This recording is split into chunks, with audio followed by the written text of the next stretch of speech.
best friends. But we started building trust and my fragile heart started to bend. Yeah, I should have paid attention. You would have been the obvious choice.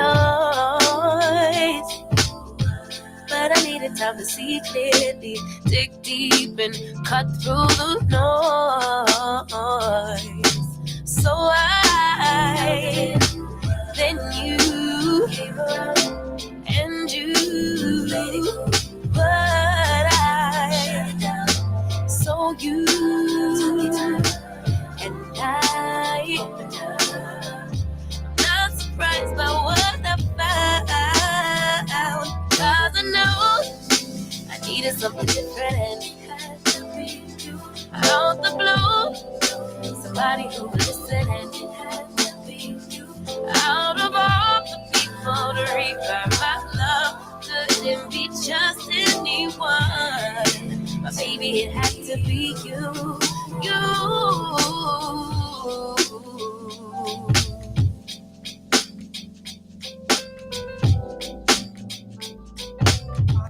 Use a change of scenery. Yeah. Everybody smoking all the greenery. Yeah. Close the match they were handed down to me. But I'm still fly, I know. I'm still fly, let's go. It could all be worse, I could be a hater like you. It could all be worse. Pills to make the man, but that poison's gonna chew you from the inside out. So right now, say it with your chest now, say it with your chest now. I'm young, I'm free, can't nobody take me here and now. It's my time to run it out. It's my time to ride it. I'm young, I'm free, can't nobody take me here and now. It's my time to run it out. It's my time to run it out. It's your time. Oh, cheers to all the haters, 'cause you proved to me that rising to the top was my destiny. And you can see whatever from behind me, but I'm still fly, I know. I'm still fly, let's go.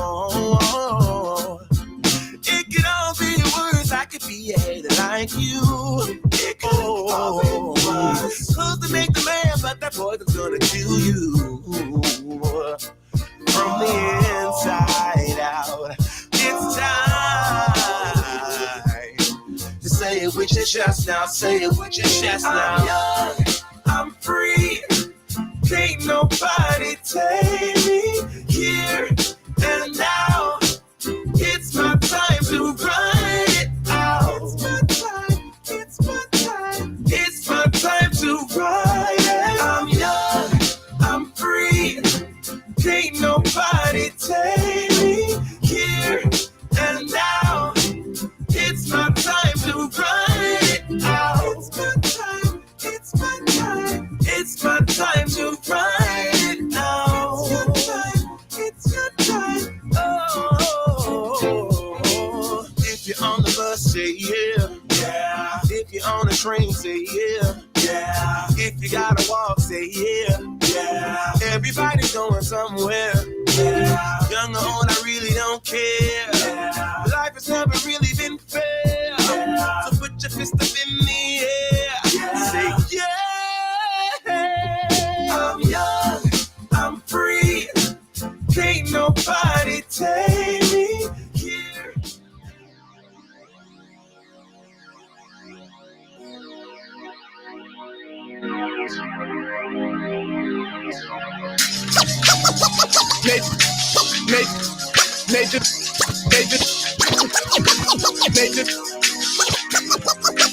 NAACP.com.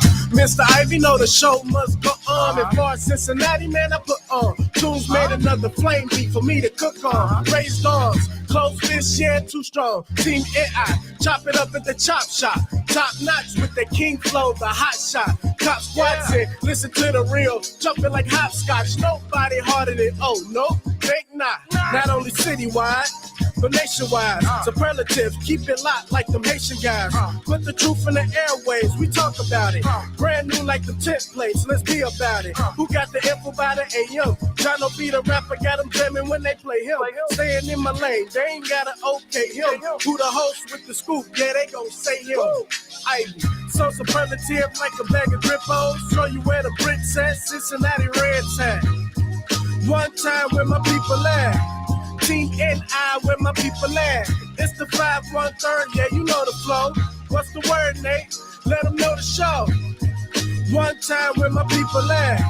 Team NI where my people at. Good morning, everybody. Welcome back.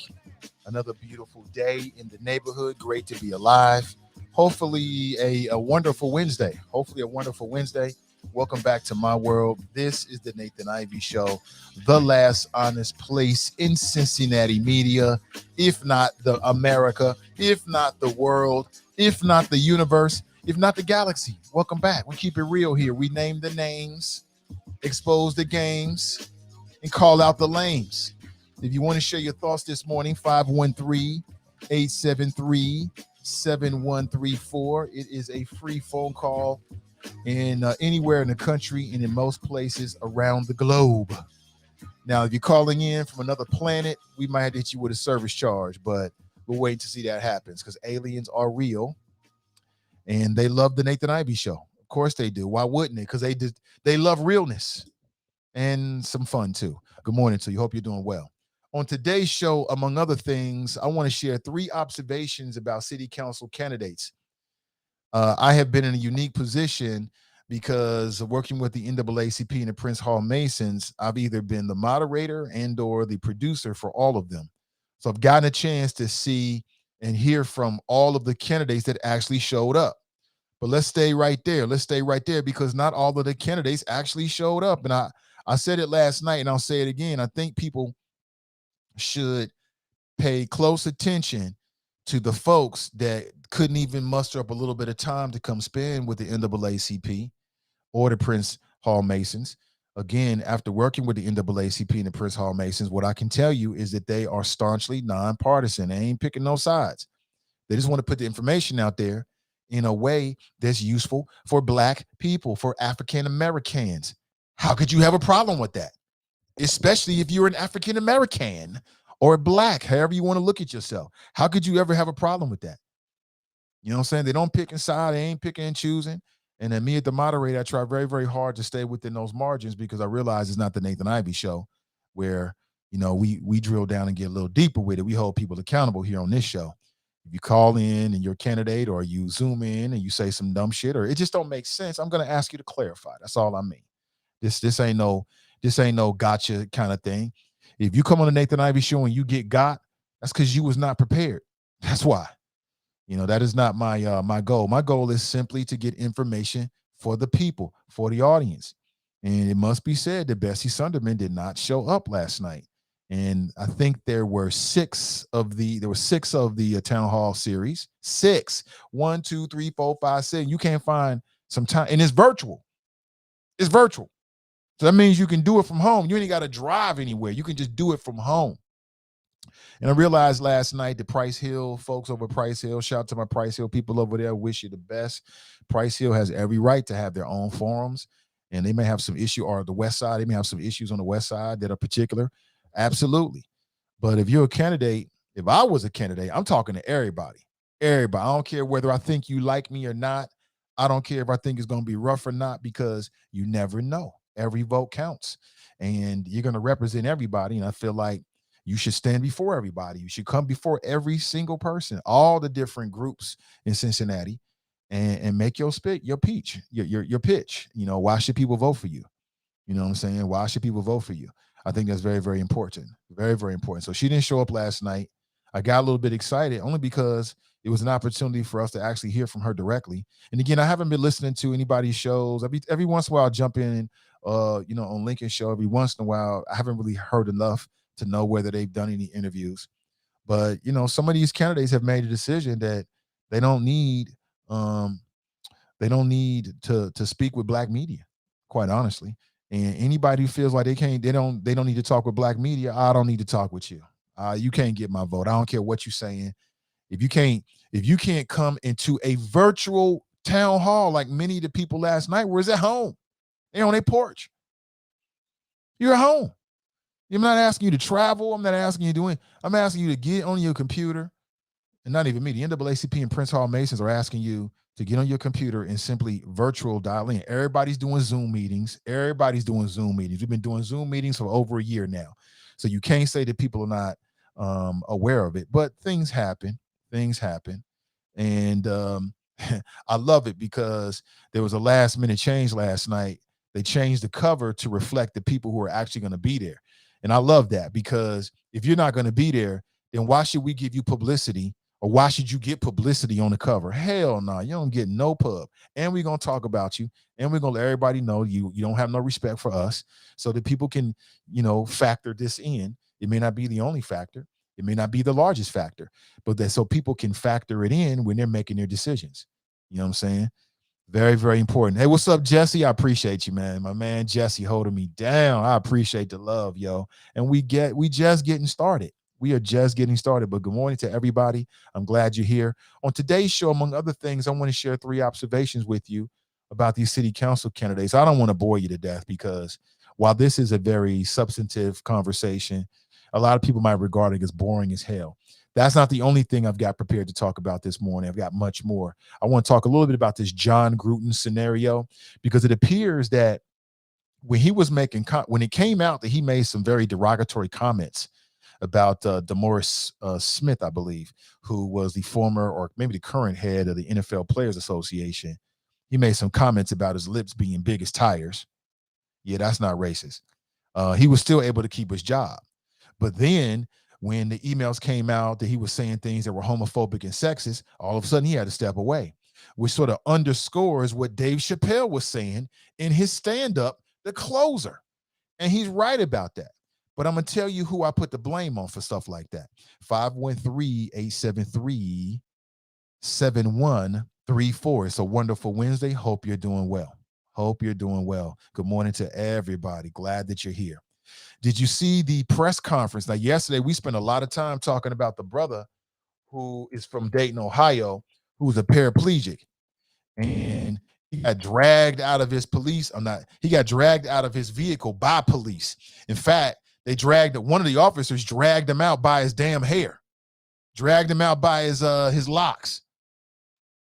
And he's teamed up with the NAACP up in Dayton, and they had a press conference. Yeah. Quote, unfortunately for me, I ended up with a bad scratch-off lottery ticket straight to jail. And during the press conference, they replayed the body cam video of when Dayton police officers dragged the 39-year-old man out of his car.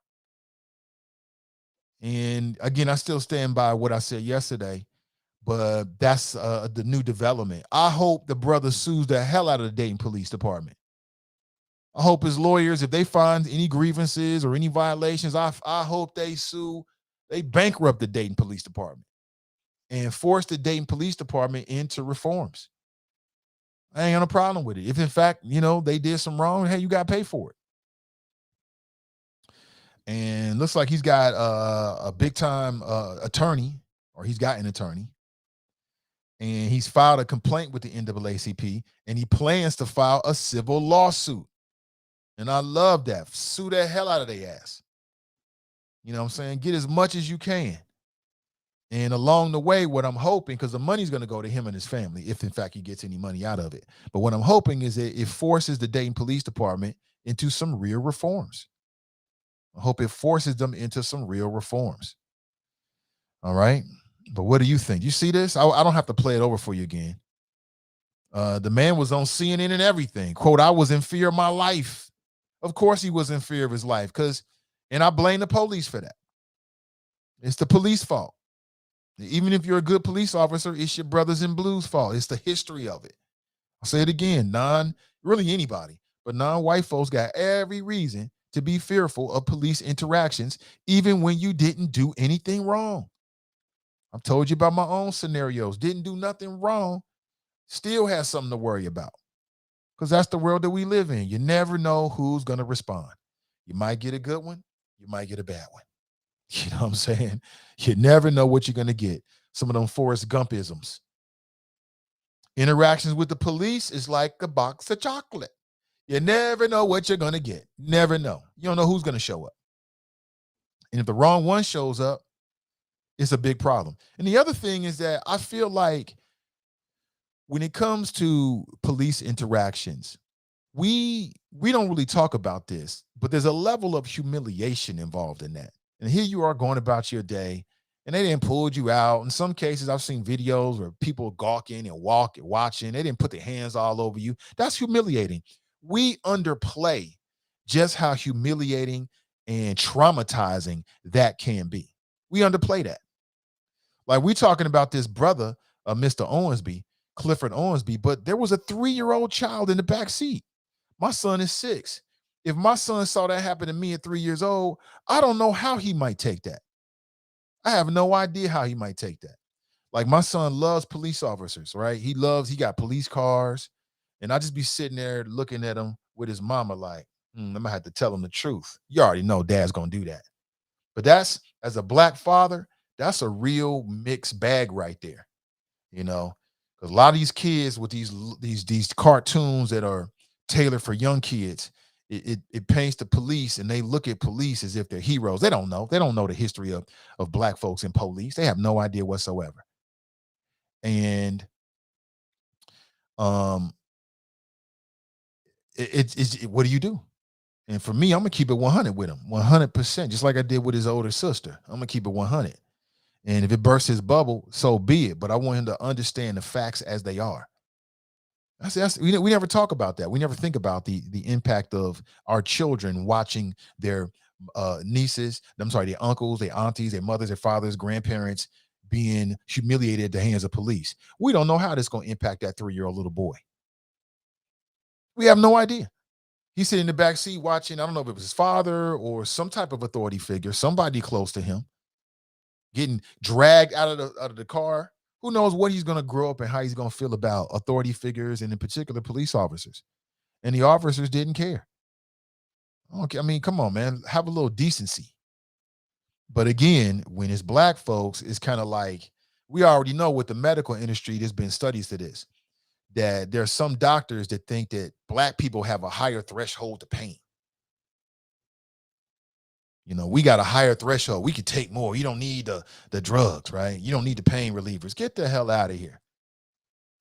You know what I'm saying? It's okay to make a mistake with black people. It's okay to disrespect black folks. Oh, I'm going to learn from this. Learn from this? Are you losing your mind? I'm telling you, there's a mentality there. And I remember Nancy Pelosi last year that was doing I don't know if it was a press conference. They were talking about George Floyd. And she looked up into the sky like, oh, George, thank you for your sacrifice. I'm thinking to myself, Nancy Pelosi, what are you talking? Black folks ain't trying to be sacrificial lambs so you can make a better America. I know I'm not. I ain't trying to teach America no lessons by giving up my life. Bump that. How about you do that? Go get your grandson and he can die, and then we can learn a lesson. And then you can say, oh, my grandson, thank you for giving up your life so we can be a better society. But that's what they think. Some of them anyway. That's what some people think. I ain't on that. I'm going to say it again. If the police do something to me, tear this up. Burn it all down. I ain't on no peaceful. I ain't bump all of that. Burn it all down. I'm telling you right now. Oh, Nate was non-violent and peaceful. Hells no. Do whatever you got to do. Shut this city down. Shut it all down. Are we clear? Just so you know, I want to put it on record. Oh, people, stop the vandalism. Because what I've seen is that when people start getting upset and start breaking ish, that's when they start paying attention. When you be having these peaceful little marches through the park and there's no incidents, it's like they'll get reported on it, but it's like, isn't that cute? It's nice. Bengals play the Detroit Lions this Sunday, right? You forget about it. You can forget about the little peaceful marches real quick. But when you start overturning cars and burning up stuff and all that kind of stuff, that's when people be like, oh boy, we getting it. Something's going on here. We better pay attention. Honey, turn that up. I want to hear what they're saying, right? I'm just telling you. I guess I'm different. 513-873-7134. How many people got a chance to tap into the NAACP Prince Hall Masons forum last night? We had less candidates than what we anticipated. But the show goes on. You know what I'm saying? And my attitude about it is, okay, well, the people that's here get more shine. It is what it is. And again, I just don't get it. If I'm if you've got things that are going on in your life and you just can't make it, I get it. But how else are people going to know who the hell you are? Unless you're getting out and taking these free opportunities. This is a free opportunity. Because right now, your terrestrial radio stations are not doing interviews. They don't do interviews at this point. So the only way you're going to get visibility is if you pay for it. You know, if you want to go turn on your radio dial, you ain't going on there and doing no interviews. They ain't doing no interviews this late in the game. You know, only way you're going to get visibility is you got to pay for it. So this is a free opportunity to get visibility. I just don't get it. I'm not surprised that Bessie Sunderman didn't show up to any of the events because she don't care about us. It's very apparent. She don't care. She could give a damn. And in her mind, and her people have already probably told her, like, well, you know, you're probably not going to get any black votes anyway, so why even go? And I think that's one of the biggest mistakes that any candidate could ever make, making assumptions about the electorate. Big mistake. Big mistakes. I'll say it again. Black folks are open to hear anybody that's got some damn sense. If you're talking some logic, you're talking equity policy, intangibles, it makes sense. Boom, we'll listen to you. No, they don't care about that Democrat, Republican stuff. It matters, but if you present yourself in a way that people go like, all right, yeah. But, you know, there's a lot of popular myths about the black electorate. I'll leave it like it is. 513-873-7134. Again, if you want to share your thoughts. I got 3 observations. And one observation and I might get in particular and name some names, but one observation is that not all of those 34 candidates are ready to lead. Period, point blank. You know, as I sat back and listened to some of the people, the good, smart, intelligent people, they're well-intentioned, they ain't ready. They're not ready. They're not ready at all. And it becomes very apparent as the forum goes on and you ask different questions that they might be the nicest people in the world. They might be well-intentioned, but I feel like this might be over their heads. There's some other people who, you know, quite honestly stood out over these 6 town hall forums to me. I'm like, oh, okay. Damn, impressive. I wasn't even checking for you, B. But now I'm going to look at you. I'm going to go to your website. I'm going to go check you out. I want to hear more about you. I want to hear what you have to share, what you have to say. What I'll tell you right now is that for my particular interest, I'm not going by any particular party. You know, the parties put their battles together. I ain't doing that. You know, for me, it's going to be a mixed thing. You know what I'm saying? It's going to be some Democrats. It might be some Republicans. It's going to be some charter folks as well, or even some independents, people that have anything. I mean, there's some good people in all of that. There's some worthy candidates in all of that, quite honestly, from my observation. So I would say you're going to have to do your due diligence. I mean, we can get deeper into it this morning. I'm here for it. If you got specific questions, like if you want to ask me, so what do you think about this candidate? Or what do you think about that candidate? Then I'll tell you. Okay, just put it in the chat. I'm going to be brutal with you too, because I ain't got time to bullshit this. I'm sorry. Oh, Lord, forgive me for my brash delivery. Sorry about that. Sorry. The babies. I know the babies. Sorry about that. Good morning to you. If you're a patron, I want to say good morning to you and thank you for another month of your support. There are several videos up on the patron feed. It's only for you. And I'm putting up content every other day. So if you are a patron, please check your Patreon account or your app. To me, I think the easiest is to download the app. It's a free app. It won't hurt anything. I've got it as well. But when I upload things, you'll get a notification. So I just want to thank all my patrons real quick. I want to say thank you to Jane and Jenny and Galen, the Minister of Information, Greg Williams, Christy, James, Asia, Glenn. Hey, Rachel, thank you so much. I want to thank Dee Dee. I want to thank Ray and Renee. I want to thank Zola, Cinnamon, Lee, Patricia, Bozilia, Cassandra, Tracy, K Works, Daryl, Ashley, Sean, I appreciate you. Brian, I appreciate you. Marisa or Marcia, I'm sorry. Yeah, Marcia, Jared, appreciate you. Mason, appreciate you, brother. Valicia, Omar, Kelly, Gerald, appreciate you. Brandon, Bobby, Monique, James, Michelle, Charles, Cush. Hey, Frankie, appreciate you. And Rhonda.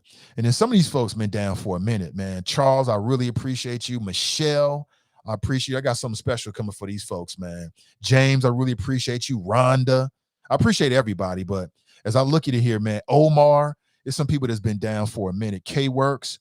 And what I hope is that what you see, Asia, what I hope is what you see is I'm doing what I said I was going to do. I'm 100% about the business of amplifying Black and brown voices in Cincinnati and beyond. Because after many years in media, I can see a need, and I want to fill that need. I want to speak to what we need. There's room for everybody, and there's room for new voices, and there's so many great creative people out there that perhaps we can work with. So I want to say thank you to all of my patrons for your support. I appreciate you. And we're just getting started. COVID slowed things down a little bit for me. It did. It slowed things down just in terms of people wasn't really going out. And so I had to shift. And you noticed a shift in what I was doing because nothing stops. Nothing stops. I don't care what life sends you, what hurdles, obstacles, you just find a way around that ish. And so we found a creative way around it, and we still doing it. We still doing it. And as COVID becomes less and less of a concern to people, then I'll be stepping out into the real world, so to speak, and projecting what we're doing to more and more people. But I appreciate you. And I'm to all my patrons, really anybody, but especially my patrons. I go there on a daily basis. I've got the app. So when you post a comment or whatever, I get it immediately. I may not respond immediately, but I get it. And so if you got comments or you got ideas or whatever, critiques, I am 100% open. Just hit me on the Patreon app, or you can always direct message me because that's the world that we live in these days. Good morning to you. Let me jump over to the chop shop. Get to the chopper! Yeah, Ray writes good risings all. Becky didn't show up? Okay, no, she didn't show up. But the dude, Andrew Kennedy, showed up last night, and I would have been remiss in my duties if I didn't ask him about his involvement, but he doubled down on it. A lot of my observation is that Betsy Sunderman press conference last week was just fear-mongering and some BS. It was Betsy Sunderman trying to play upon people's ignorance and make it seem like somebody's out there trying to stop the police. Who's talking about to defend the police rally? Andrew Kennedy came on last night. He said some things I thought was interesting, but I also thought he was on some BS too, to be honest with you, trying to be slick with it. That was just my observation. What's up, son? Yeah, you want to tell the people how you've been acting up in school? No. Yeah, you don't want to talk about that, do you? No, go ahead and tell them. Tell the whole community how you've been acting up in school. Yeah, go ahead and tell them. Yes, I think so. No, go ahead and tell them because you love to tell everybody. Daddy gonna keep it 100 with you. We expecting better today. Yeah, we expecting better today, right? Huh? No. Come tell the people what you doing in class. How you not listening? Come and tell the people. Oh, you don't want to do that, huh? So what you gonna do today when it's time to not talk? Turn around and look at me. I can't see you. Not talk. Okay, get that out your mouth. Stand up straight. Get that out your mouth. Okay? Where's the brush at? It's in there. I can brush your hair. You can give it to your mama. There it is. All right, let me brush this little boy's hair real quick. Take care of my. What it is. We'll do that in a second. So, what's the expectation for today, son? Listen. So you can come home with a smiley face, right? Yeah. And if not, then what happens? Punishment? Yeah, you're gonna be on punishment. You're gonna be sitting in your room looking sad again. I gotta cut your hair, man. Oh, you kind of like being in your room? Cool. I got you then. You can be in your room again today. Here, put your head up. Gotta make sure you're looking good out here, man. Eyes. Your eyes what? I'm not touching your eyes. Your hair is a mess. I'll take care of you today, though, boy. I got you. I love you. Have a good day. Yeah, you'll be all right. You'll be okay. This boy acting up in school. I'm like, man, you got it good. Little Cosby kids, you got it good living with us. Coming in here with some talking about he talking in school. What you mean, Dad? You did it? Come on, stop. Nah, you already know Dad don't play. I ain't lying for you. I ain't blocking it. If you bold enough to do it, I'm bold enough you said you do it, period. In front of everybody. Yeah, I'm gonna say it on the air. So everybody knows. Yeah. Do better. Are you gonna step on my shoes or what you doing over there? Okay. Okay, I like that's nice, man. But I know you can do better. I already know it. Okay, put it on the door then. Charles writes, Grand Risings, Nate and the Chopper. Sorry, it's a family show, so I keep it real. Brandy writes, greetings. Brent writes, Grand Risings family, good morning to you. Ashley writes, good morning, Nathan and the Choppers. Happy hump day. It is a happy hump day. Damn, it is Wednesday? Damn. Tiffany writes, good morning, all. Daryl writes, good morning, Nate and the Choppers. Famous announce, he writes, good morning, folks. Alt Middle is here to run things per usually. You are immersed. You ain't running a damn thing except your mouth. That's it. Tanika writes, that's my cut. Good morning, Nate and the Choppers. Yeah, that's my cut too, man. This right here. Yeah. Again, shout out to Jono and Tunes, man. No, it's not. It's not. Pat writes, good morning, Choppers. Good morning to you, Pat. Gladys writes, good morning, Nate and the Choppers. Beautiful hump day. It is, man. The week is going so damn fast. Going so fast. Now, let me give you an update for tomorrow. Tomorrow's show, I'm getting some dental work done, right? I told you I'm on a 100% health kick. And your mouth, especially I'm a creative vocal performer. Your mouth game got to be on point. You know what I'm saying? When I do something, I do it to the T. Okay.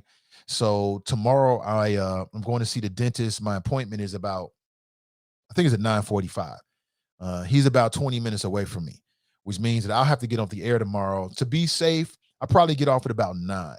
Okay. So I make sure I like to do things early so I can get out there and be comfortable. And there's nothing worse than being late to shit and you got all that pressure and you're sweating bullets. I don't want to do all of that. Oh, sorry, son. You say, Dad, you saying bad words. Sorry about that. So tomorrow's show probably end about 9. Now we might do the show earlier. And we might do the show earlier. Jared writes, good morning, hashtag team and I. Nick writes, it was a 2-hour forum, dude, and we are slammed with interviews and forums. Okay. Can't make them all. Okay, Nick, I get it, bro. You made it, though. So who you speaking about, Nick? You made it. You found the time to make it. So again, the NAACP did 6 of them. There is no excuse. I ain't giving nobody no excuse. They did 6 of them. Not 1, not 2, not 3, not 4, not 5, but 6. So there really is no excuse. And you made it, brother Nick, and we got to catch up. You made it. So now don't be giving nobody no corners and making no excuses. One thing I know about human beings is this. Human beings do what they want to do. If it's something that a human being wants to do, they're going to do it. They're going to find a way to do it. Whether they got to move heaven and earth or whatever they got to do, that's what they're going to do. And nothing's going to stop them. So no, I don't make no excuses for Bessie Sunderman or anybody else that didn't show up. I take it as disrespect. I could see if it was a one-time event. Okay, I get it then. It's a one-time event. Maybe you got some scheduling conflicts, blah, blah, blah, blah, blah, yada, yada, yada. But they had 6. Thank you so much. They had 6 of them. So if you got 6 of them, there really is no excuse. Dale writes, man, Bessie should be toast. Bessie Sutherland probably ain't really trying to get no black votes. She probably trying to get votes in other demographics. I'm sure if she's smart, and I have no reason to think that she's not, then she probably sat down with her political strategist and figure out what precincts and where she needs to really, develop her time. I get it. 100%. But you know what? To be honest with you, we need to do something about that black turnout. As long as, the black turnout is so low, then black voters are going to continue to get disrespected. I said the same thing about the school board. Everybody's mad about the school board. I was pissed about the school board. Well, it don't mean anything if we're not creating political constructs that can hold them accountable. You're going to continue to be overlooked. Same thing. Nat writes, good hump day, Choppers. Good morning to you. Angela writes, good morning, Nana Choppers. Charles writes, good morning. Carmelita writes, good morning, Nana Choppers. As I looked at the city council members, if you had tiers, you got a top tier where these are people that, this is just my opinion. Okay, see you later, love. You got a top tier where these are the people who I feel like, and this is my personal viewpoint, who I feel like, oh, most definitely, we definitely, from the field, these are people that stand heads and above. And then you got a second tier where most of the candidates are, where it's not that I don't believe they wouldn't be good. They're just not stellar standouts. Most of the field is right in there, in my opinion. Right? They're cool. They ain't bad. Yeah, they probably do a decent job. And then they got a third tier of people who absolutely either are not ready, not qualified, or be on some dumb shit. Excuse me. Sorry. I'm an adult. I'm sorry. I'm trying to be better. At least I'm trying. You all right, Meeting Buddha? I cursed. I know, but there's people watching with children. I'm trying to be a better man. She's asking me why am I cursing. It does make me a bad man. Makes me a bad performer. Charles writes, yep. Sean writes, Dave Chappelle was right. Yeah, it appears he was. Yeah, John Gruden, when he was saying the racist things about the black man, he was able to go back out the very next Sunday and do his job. When it came out that he said something about that came across as homophobic and sexist, he was out of there. But I'll talk about that. I'll try to talk about that like about 8:15 a.m. We'll talk. I've got my thoughts on why that is. And there's something we can do about it. Sean writes, I got that already. Angela writes, Dave called it like it is. Famous in the House, the betting public sports show writes, good morning to all the chicken heads from Pasadena to Medina. Can't forget the chicken heads. Pat writes, Nate, did Peter Mingo ever participate in the foreman? Just asking. No, he did not. And I don't know why. I feel the same way. I feel the same way about any candidate, black, white, or whatever. I mean, how you running in Cincinnati and you can't come to the NAACP Prince Hall Masons virtual forum? I don't get it. I just don't get it. And to me, it speaks to a couple things. And you can put Reverend Mingo in here. I don't know the brother. I know he does fabulous work. I know he's of our community. I've got nothing negative to say about him personally. Okay, it's not personal. But my view on it is either you're unorganized or you ain't really serious about it. Like, how are you a serious candidate and you're not taking free opportunities to get in front of people? I don't get it. I don't understand it. It's beyond me. It really, really is. It's just beyond me. And I take it as disrespect. That's just me. I take it as disrespect. Now, maybe I'm being overly sensitive. You can say that, but I take it as disrespect. Gladys writes, no one was looking forward to hearing from him now. I know. Kelly writes, good morning. Sayraz in the house. He writes, the LGBTQIA, what's IA? Community has gained more political notoriety than we as a demographic have over 500 years of abuse in this corporation, and they own that cancel culture bag. But there's a reason behind it, and there's a lesson to it, because I agree with Dave Chappelle. When Dave Chappelle said, no, I'm jealous of what I see, the organization and the unity in the LGBTQ community. I agree with that. There's a lesson there. We don't have to finger point. We don't have it don't have to be us versus them. It don't have to be that way. I'm not a us versus them person. I'm a let's agree where we agree person, and let's all move in the same direction. And where we disagree or we split, okay, you do you and we do us. That don't have to be adversarial, right? The adversarial, we lose in that. Everybody loses.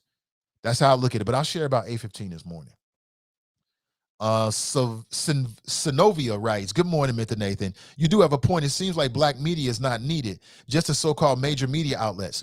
They forget that that's where the people call in and come to. You had to know, Nathan, that a lawyer was going to jump on the incident like popcorn, LOL. Well, yeah, most certainly. That's why, when I see other people, when I respect, I said it from day one. I love the fact that the buzz is in Cincinnati. I love the fact that people have options. We need that. You know what I'm saying? It has nothing to do with me. It's bigger than me. I love what Roland Martin is doing. There's so many people on the national level doing things like that. I love it all. Why not? Why not? But when it comes down to it, people got to put their money and they clicks where their mouth is. So if you support new black media, this is new black media. We babies we babies out here. Some of these local media outlets have been around for 50 years, if not longer than that. We brand new. And we're growing every single day. But you're only as strong as your supporters. You're only as strong as your supporters. So if people believe in that kind of stuff, they should support it. Let people know. Hold them accountable. And again, I'm glad to say that people that follow this show do that. Like there's people to be like, hey, why aren't you ain't no Nate show? It means so much. Not to me personally, but to what we building here. To us. It ain't about me, it's about us. You know what I'm saying? So I appreciate that. Dale writes, you sound like Dr. Carney saying, let this country fall apart. Well, I meant like if I get caught up in the game, like let's say, you hear about me, dying at the hands of police on some dumbish, right? I'm not one of those be peaceful kind of people. Burn it all down. Every neighborhood. Do whatever you got to do to force change. That's what I would say. I ain't gonna be real with you. All that, politically correct stuff, damn all that. Shit, my life is valuable. I love being alive. And if, I get taken out the game of life on some old, police interaction type ish, my people's already told them, don't do all that. I really don't say anything rather than come out, oh, can't we all be friends? No, we can't be friends until we make these changes. Synovia writes, phone number again? Okay, for sure. The number is 513-873-7134. Matter of fact, I'll put it on the screen there for you if you'd like to call into the show.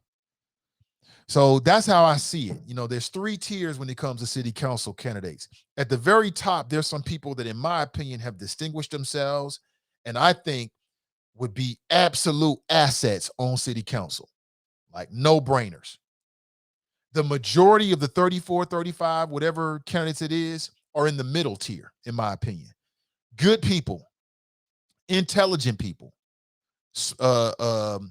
people who I believe have a good heart. But it's a mixed bag.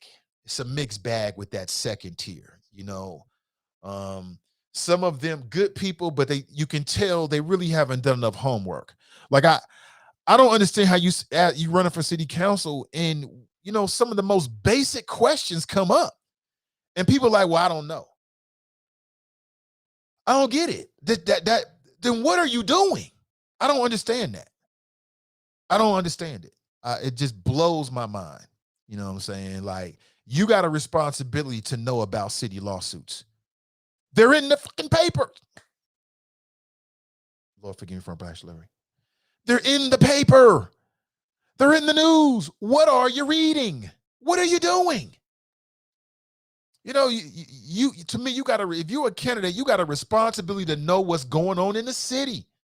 You should know about the recommendations in the collaborative refresh. I don't give a damn what nobody say. Your job is to know what's going on, period. That's easy. All you got to do is read the... I'm getting emotional. Let me calm down. I'm getting emotional. Okay, let me calm down. Because I don't need to get like that. But your job is to read the paper. It's digital. You get it on your phone. What are you doing? So I have no tolerance, quite honestly. Like, if you can't do some simple reading of the local newspaper or maybe tapping into local media, then how are you being prepared to run for city council? Because when you get on city council, you're going to do all of that. So you should be doing it now. So when I ask those questions, and I get responses like, well, I don't know. I'm like, how do you not know this? How do you not? What are you doing with your free time? I don't get it. That's the middle tier. So it's a mixed bag. Like some of those people just don't have the qualifications. Some of those people I can just tell they're going to be pushovers. They're going to be followers. We don't need followers. Some of those people in that middle tier are going to tote the party line over everything else. And I can already tell. It's going to be whatever the party tells them to do is what they're going to do. We don't need that. I'm not here for that. And then you got the bottom tier. And these are people, it's kind of like, why are you even running? Why are you even wasting our time with this? You know, you might be well-intentioned. You might have a good heart, but you haven't demonstrated enough give a damn. You ain't put enough energy and effort into it that we can see, that I can see, that would make me even consider you for city council. You know what I'm saying? You hear a lot of sweeping generalities and big ideas. Like, do I expect a person from city council who's running for city council to have a specific plan on every single detail? I mean, that would be nice. Damn. But I expect for you to have some ideas. You know what I'm saying? Like, we all got sweeping generalities and the overall feeling and direction of what we think should happen. But how do you distinguish yourself as a candidate if what's coming out of your mouth is coming out of my mouth? And I'm not even running. You ain't even running. So that's how I see it. It's 3 tiers. There's the top tier, and there's only a few people there. Let me think who's there, in my opinion.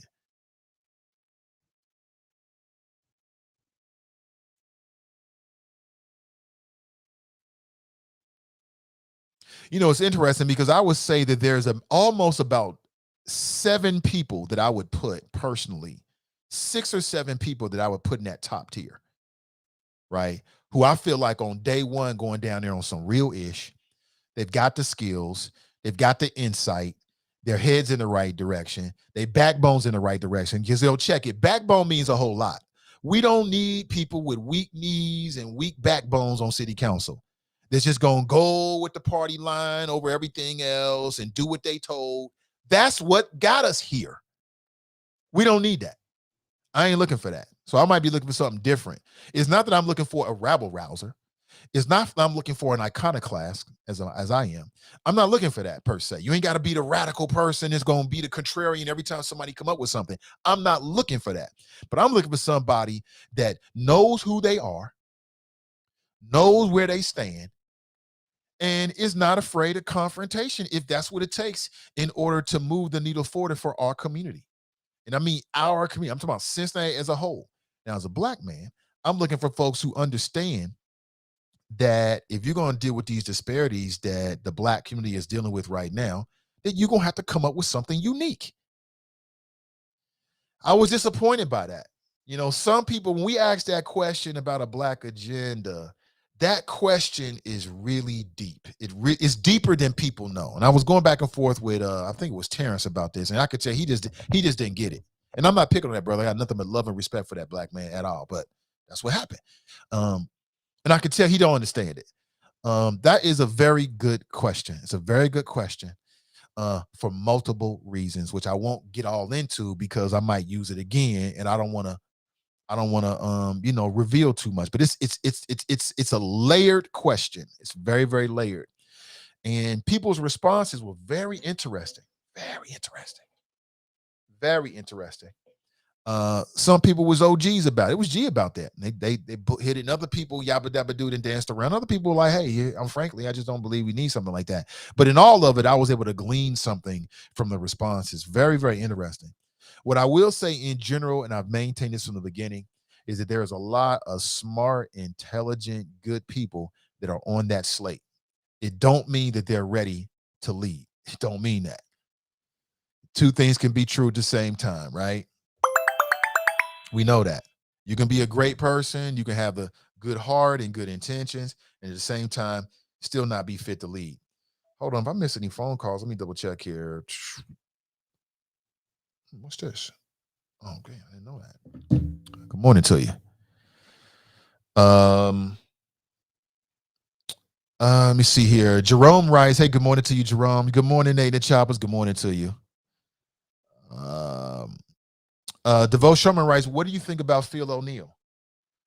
Philip O'Neill said a lot of good things about me, and I really appreciate that. I think he is a good intentioned, well-intentioned brother. I do have my question marks about whether he's ready right now. I'll be frank with you. I ain't gonna bull job him. Keep it real with you. I think he's got great energy. I think he has a great spirit, but I do wonder about whether he's ready for this. I'll be straight with you. If you ask me a question about somebody, I'm gonna give it to you straight. It ain't personal.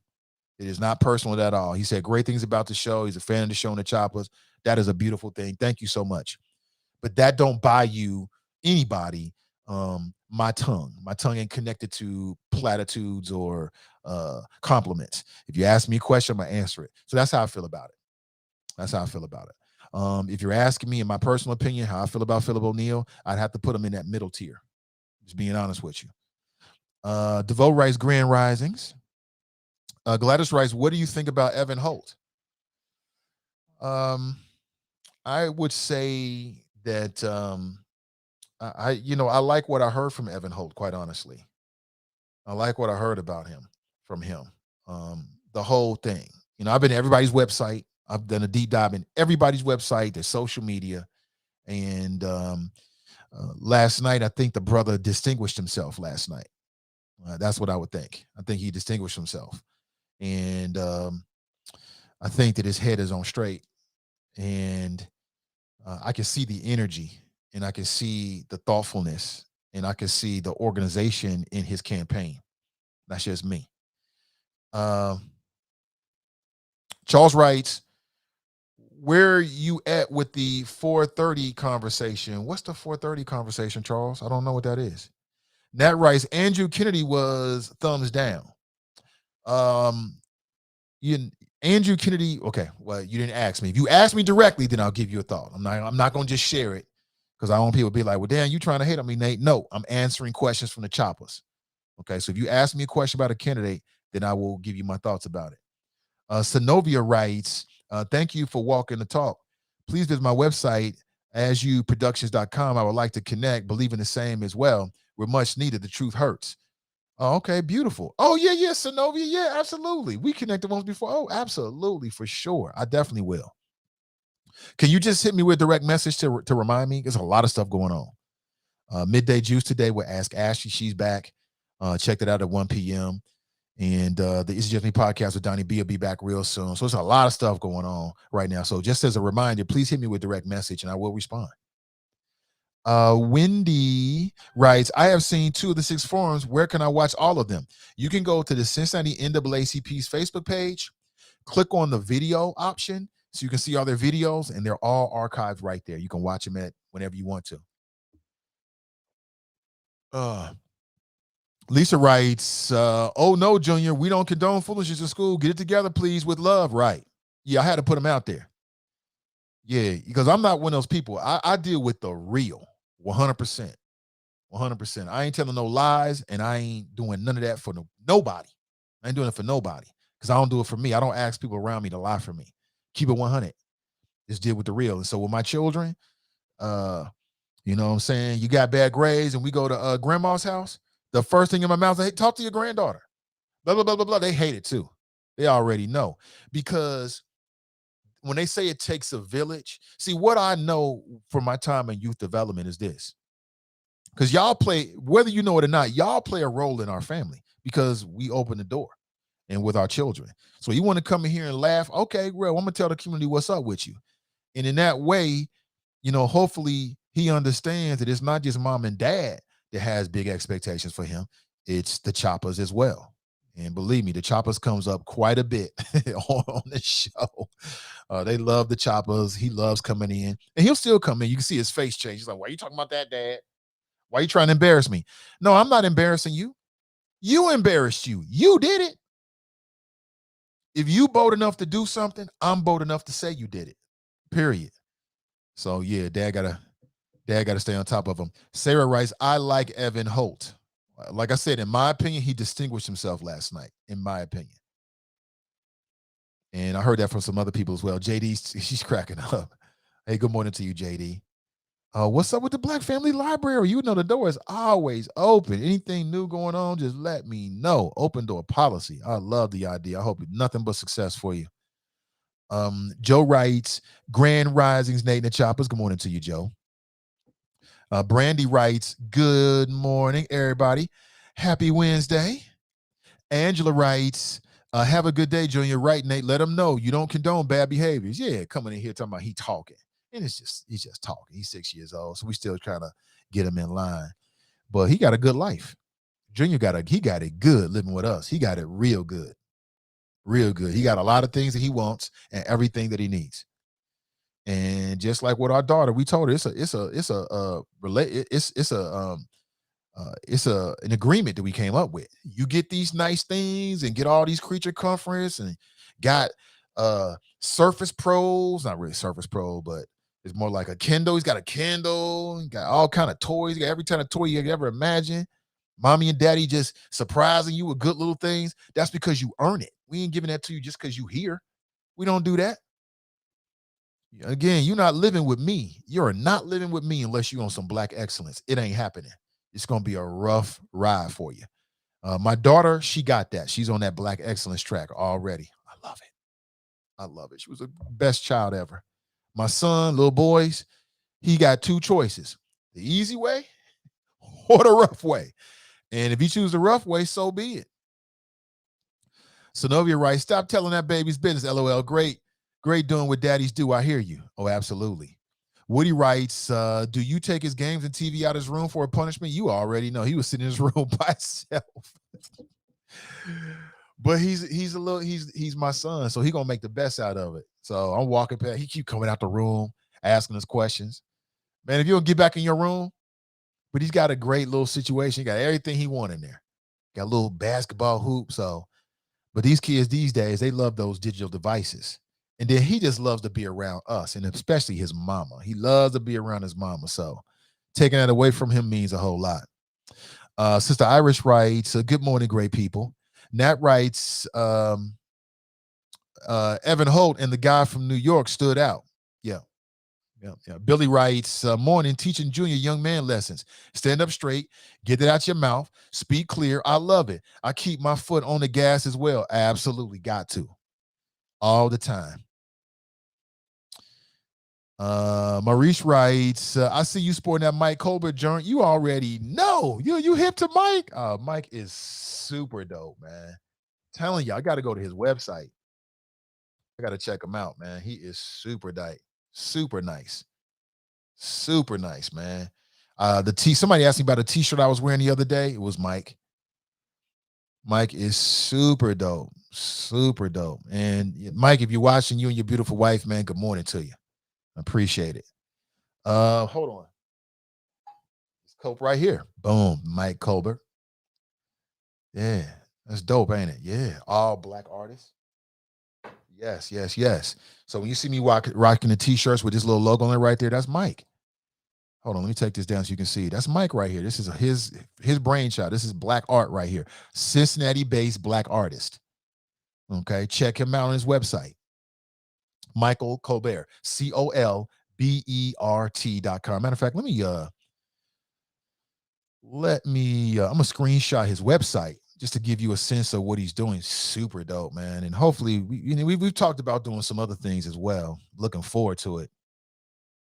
Because he is, again, I wish I had these kind of skills, man. Look at this right here. Mike is dope. I wish I had these kind of skills. I'm not blessed in that way. And you can go to his website right now, and he has original works. He can do all kind of stuff. So, yeah, I love it. I love it, man. Super dope. Check him out. That's a local Cincinnati-based Black artist.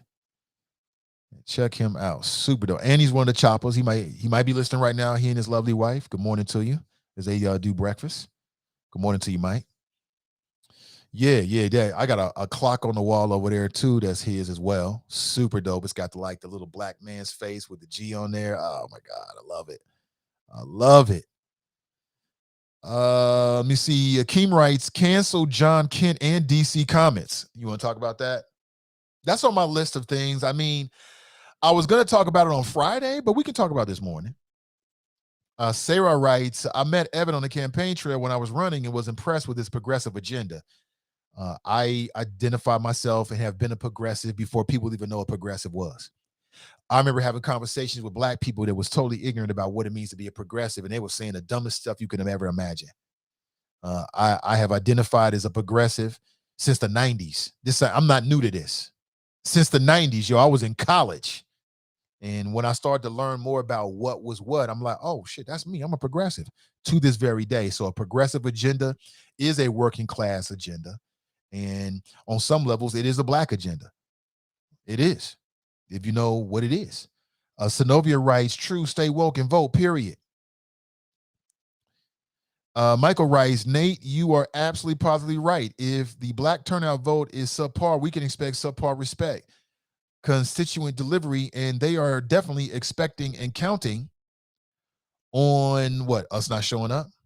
Carmelita writes, was Peter Mingo responding to a murder? He does that for every one of them. I don't know. He could have been responding. I know there was some stuff going on. I'm not really sure. All I know is that the NAACP and Prince Hall Masons put together 6 virtual. Means you can do it from home. Hell, we had one candidate, he was at work. I mean, Philip O'Neill was at work yesterday. He still made it happen. I appreciate that. He still made it happen. Shoot, I think it was Nick Jabin. He was outside somewhere. He was doing something. He still made it happen on his phone. So look, grown folks do what grown folks want to do. That's one thing I know. Grown people will make time to do. They'll move heaven and earth. They'll compromise their morals. They'll lie, cheat, steal to do what they want to do. So you get 6 opportunities and don't show up, to me, that's like they didn't really care. That's just me. All right, let me take a quick pause here. It's 8 o'clock. We're a few minutes over 8 with our first break. Just want to remind you that early voting is taking place right now. You can early vote here in the city of Cincinnati and in Hamilton County at the Hamilton County Board of Elections. They're at 4700 Smith Road. And I'd encourage you to do so. Just get it over with. Once you make your decision, once you watch all of the NAACP forums and check it out for yourself, then go ahead and get your vote in and lock it in. That way on election day, you can sit back and just chill and just enjoy the festivities, right? And kick back. All right, so let's take a quick break. We'll come right back. Don't go anywhere. Good morning, Choppers. I'm Scotty Johnson, candidate for Cincinnati City Council. Unfortunately, injustice remains in the city of Cincinnati. A remedy for injustice is courageous, bold leadership. I plan on bringing that type of leadership to City Hall.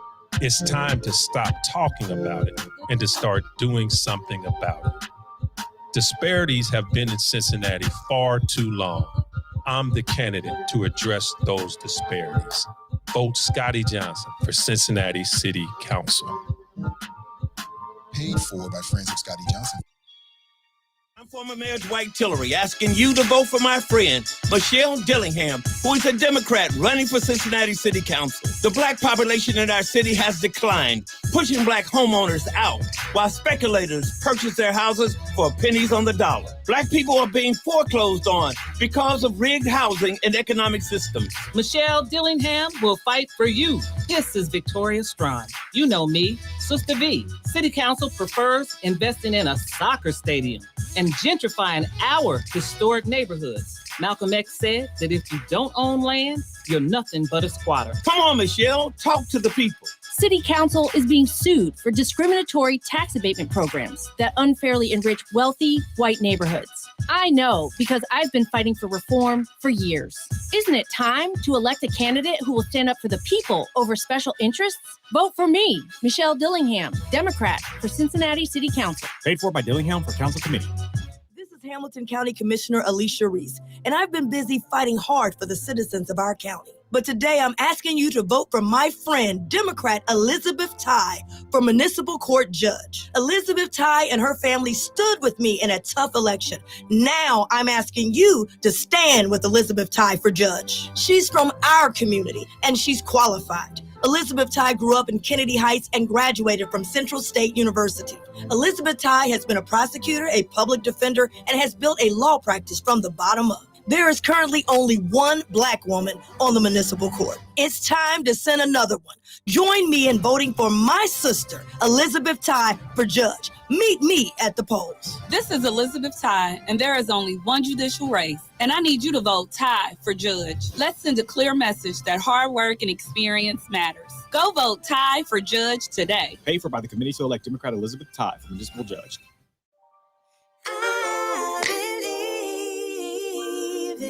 You, me, you, me, you, me, you, me, yeah. I believe in you, me, you, me, you, me, you, me, yeah. Let's stay here for a lifetime underneath the moonlight, 'cause I don't want us to go. No, I don't want us to go. Yeah, you could be my lifeline, you could be my sunshine. In a world so full of pain, can you make it go away? It used to be so sad that love was lost, but now it's here to stay. Yeah, I used to be uncomfortable, but look at me today. Never thought I'd find someone like you, someone to show the way. But now I know you're the answer to my prayer. You and me must be right. Something's in the air, I can feel it now. You and me must do something right. We can't get enough of us. You and me every night, aiming for the stars with the love so bright. You and me must do something right. Baby, I believe in us. I believe in you and me, you and me, you and me, you and me.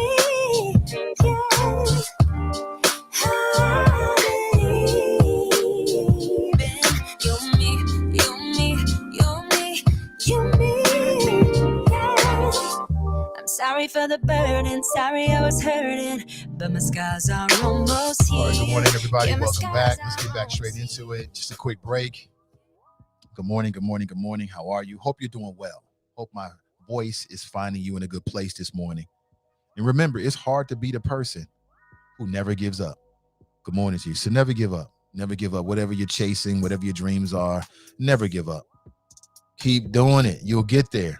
Good morning. And when you do, let us know here on the Chop Shop so we can lift you up and send you some positive vibes, man. Hope you're doing well this morning. Good morning to you. Good morning. Good morning.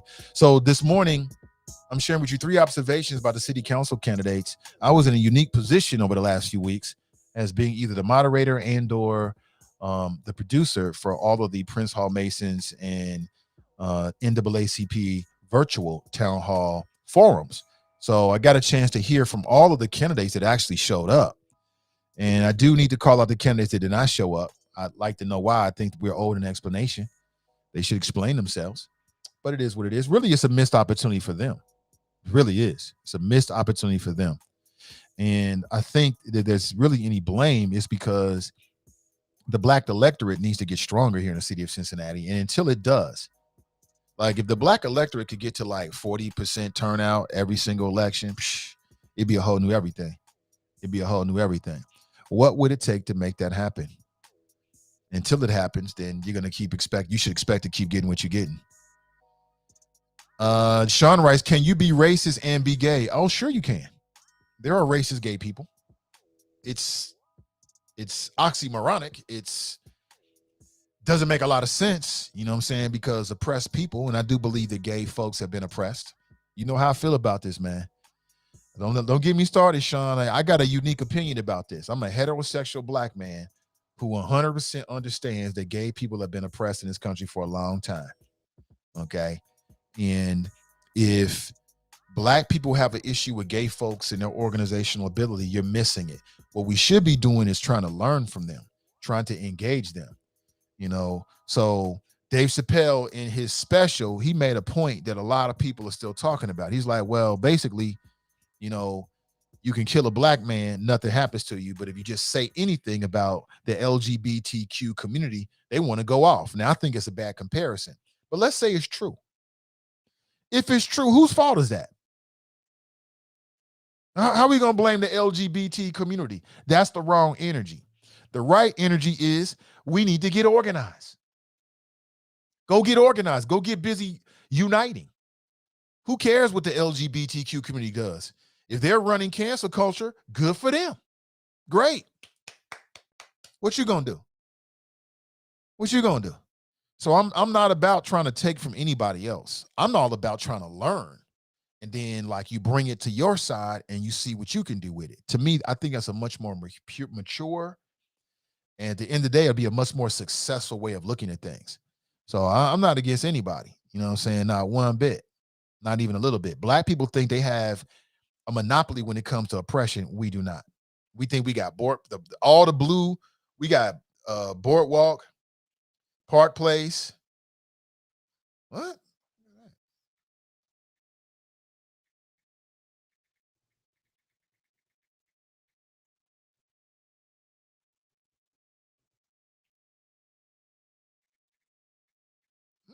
Send me a crazy message. I'm on the air. Anyway, so yeah, I think you can be racist and gay. I think you can be racist and gay. Sheila writes, no kumbaya, huh, Nate? Sheila writes, good morning, Nate Choppers and Mrs. Ivy. I'm not sure if she's listening right now. She's on her way to work. Nakia, she might be. Nakia writes, I'm trying to come up with my list, and I've only come up with 3 or 4. Yeah, I can see that. And most people don't have the benefit that I have or we have, because I know a lot of people were in those forums every single time. So you got the benefit of hearing from a lot of candidates. And you're going to get on there and see all these names. And then as you're walking in, you're going to have different political parties giving you, campaign literature and stuff like that, telling you to vote for this slate or that slate. It can be very confusing. I think that the easiest thing to do and the laziest thing to do is to just get some campaign literature and just check off all the boxes.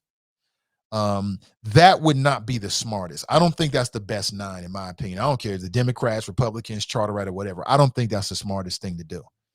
In my opinion, there's some good people here. There's some good people. There's some good candidates here, good candidates here, good candidates here, good candidates there. There's some good candidates, at least one good candidate or at least 1 or 2 good candidates that haven't got any endorsements, whatsoever. And it's going to be a mixed bag. It really is. I think the best 9 is not from any one slate. I know, my political party friends may not like me hear me saying that, but it is what it is. It's just my opinion about it. That's not the best 9. The best 9 is not just going down the line with the slate. It is not the best 9. It is not the best 9 by far. I'll tell you that off the top. And I don't care if the Democrats, the charters, the Republicans, it is not the best 9. The best 9 is a mixture, in my opinion. Some from here, some from here, some from there. And quite honestly, anybody that don't like what I'm saying, they know I'm telling the truth. I'm telling the truth. So the easiest thing and the laziest thing would just be okay, well, he gave me this. I'm just going to check all these names because they're such and such. They're this party or that party. I mean, you do what you want to do. But in my opinion, that is not the best 9. That is not the best 9 whatsoever. There's some people who have no endorsements that could be really, really good on city council. Really, really good on city council. They don't have no endorsements whatsoever. TNT writes, some people are not ready. Some people are just not ready. You can tell from the way they answer the questions. You can tell by the vagueness of their answers. You can tell by the lack of experience. You can tell by the generalness of their responses. You can tell. And it doesn't mean they're not good people. It don't mean that in 2 years or 4 years or 6 years or 8 years or 20 years, they may not be ready. But right now, no bueno. Dare Rice, is obese Westside Karen running for a second term on council? I don't even know who that is. Obese Westside, I don't know who that is. You're wrong for that, Daryl. Who are you talking about? Sarah writes, I'm wondering why the video is stuck. What video? My video is stuck? You might want to leave the room and come back. Sometimes that'll refresh it. Callie, I see you repping them Bengals, huh? I ain't mad at you. They are fun to watch. They are fun to watch. I will say that. In terms of just some mindless entertainment on a Sunday or a Thursday or whatever, I keep saying it. I'll say it again because I keep it real with you. I stopped watching the Bengals for 2 reasons. Number one, I couldn't watch Andy Dalton. I couldn't watch it anymore. I had no confidence in it whatsoever. I can't watch a sporting team and support a team when I have no confidence in them whatsoever. I couldn't do it. The team has been losing, but sometimes you got to lose before you win. You know, when you start a new business, what they tell you might be 3, 4, 5 years down the line before you start making a profit. Don't mean you shouldn't keep doing the business. It just means it takes a while for you to, make that money. When I watch the Bengals, and by far I'm no sports expert at all, but when I watch the Bengals, to my eye, there's a different energy on defense and offense. Even a sideline is a different energy. Now, does that mean they're going to the Super Bowl soon? I'm not saying that. It just means that there's a different energy. It just means that. TNT writes, I know what you mean. If one more person said we need a refresh and it was already put on in 2018, I was going to scream. Yeah. I just didn't have the time to really, really go back and forth with every single person. But you can tell from their responses that some people ain't even looked at it. And I'm like, wait a minute, this is a long-standing community agreement that is still in place. And there's a lot of things that's still involved with it that's going on right now. And you haven't even went to the website to read about it. I just don't understand. How do you prepare for city council if you're not consuming as much information about what's going on right now? I just don't get it. It's like taking a history test, but you ain't studied. And you want me to give you my vote and you haven't even gone to literally, you go to a website, you sit there and read it. So when I hear a candidate say, well, I'll be honest with you, Nate, I haven't really read about it. Click. I just put an X through them right there because that's the easiest thing in the world to do. It's the easiest thing in the world to do. All you got to do is read. It's 1 page long. Well, it's more than 1 page, but the initial page is 1 page. You can check it out for yourself. It's real simple. Or questions come up about, current lawsuits and people are like, well, I'm not aware of it. You're a lawyer. How are you a lawyer and you want to run for city council and you're not aware of up-to-date lawsuits that it could impact the city in a major way? It's inexcusable. It's inexcusable. You know what I'm saying? It's lazy. It's lazy. And it is what it is. I mean, people can feel any kind of way they want to feel. Really what you need to do, like if this candidate's watching, like, damn, he's talking about me. You need to open up your phone and start diving into this information so that you can be well-versed about the stuff that's going on in the city.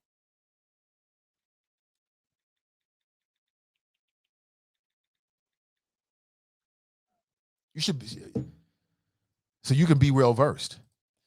Daryl writes, you don't live in Cincinnati. Oh, he's talking to Daryl. TNT writes, Evan Holt was impressive. He definitely shined last night. D writes, greetings, choppers, with a Z. Courtney writes, thoughts on Jackie Frondorf, who is running for council. I would put Jackie Frondorf, and it's just my honest thoughts about it. I would put Jackie Frondorf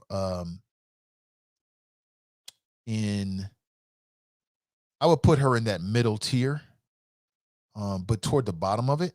If you're asking my opinion, since you asked me. And again, you got a top tier, middle tier, and a bottom tier. The bottom tier is people that it's like, why are you wasting our time? Why are we listening to you? You're not ready. You're not ready. The middle tier is where the vast majority of the 30-plus candidates are. Good people, well-intentioned people, mixed experience, but nothing very distinguishable about them. Nothing necessarily stands out per se. Not necessarily impressive. It's not that they're bad candidates, and they may do well, but from my viewpoint, they don't really stand out where it's like, oh yeah, this is going to be the change we need, right?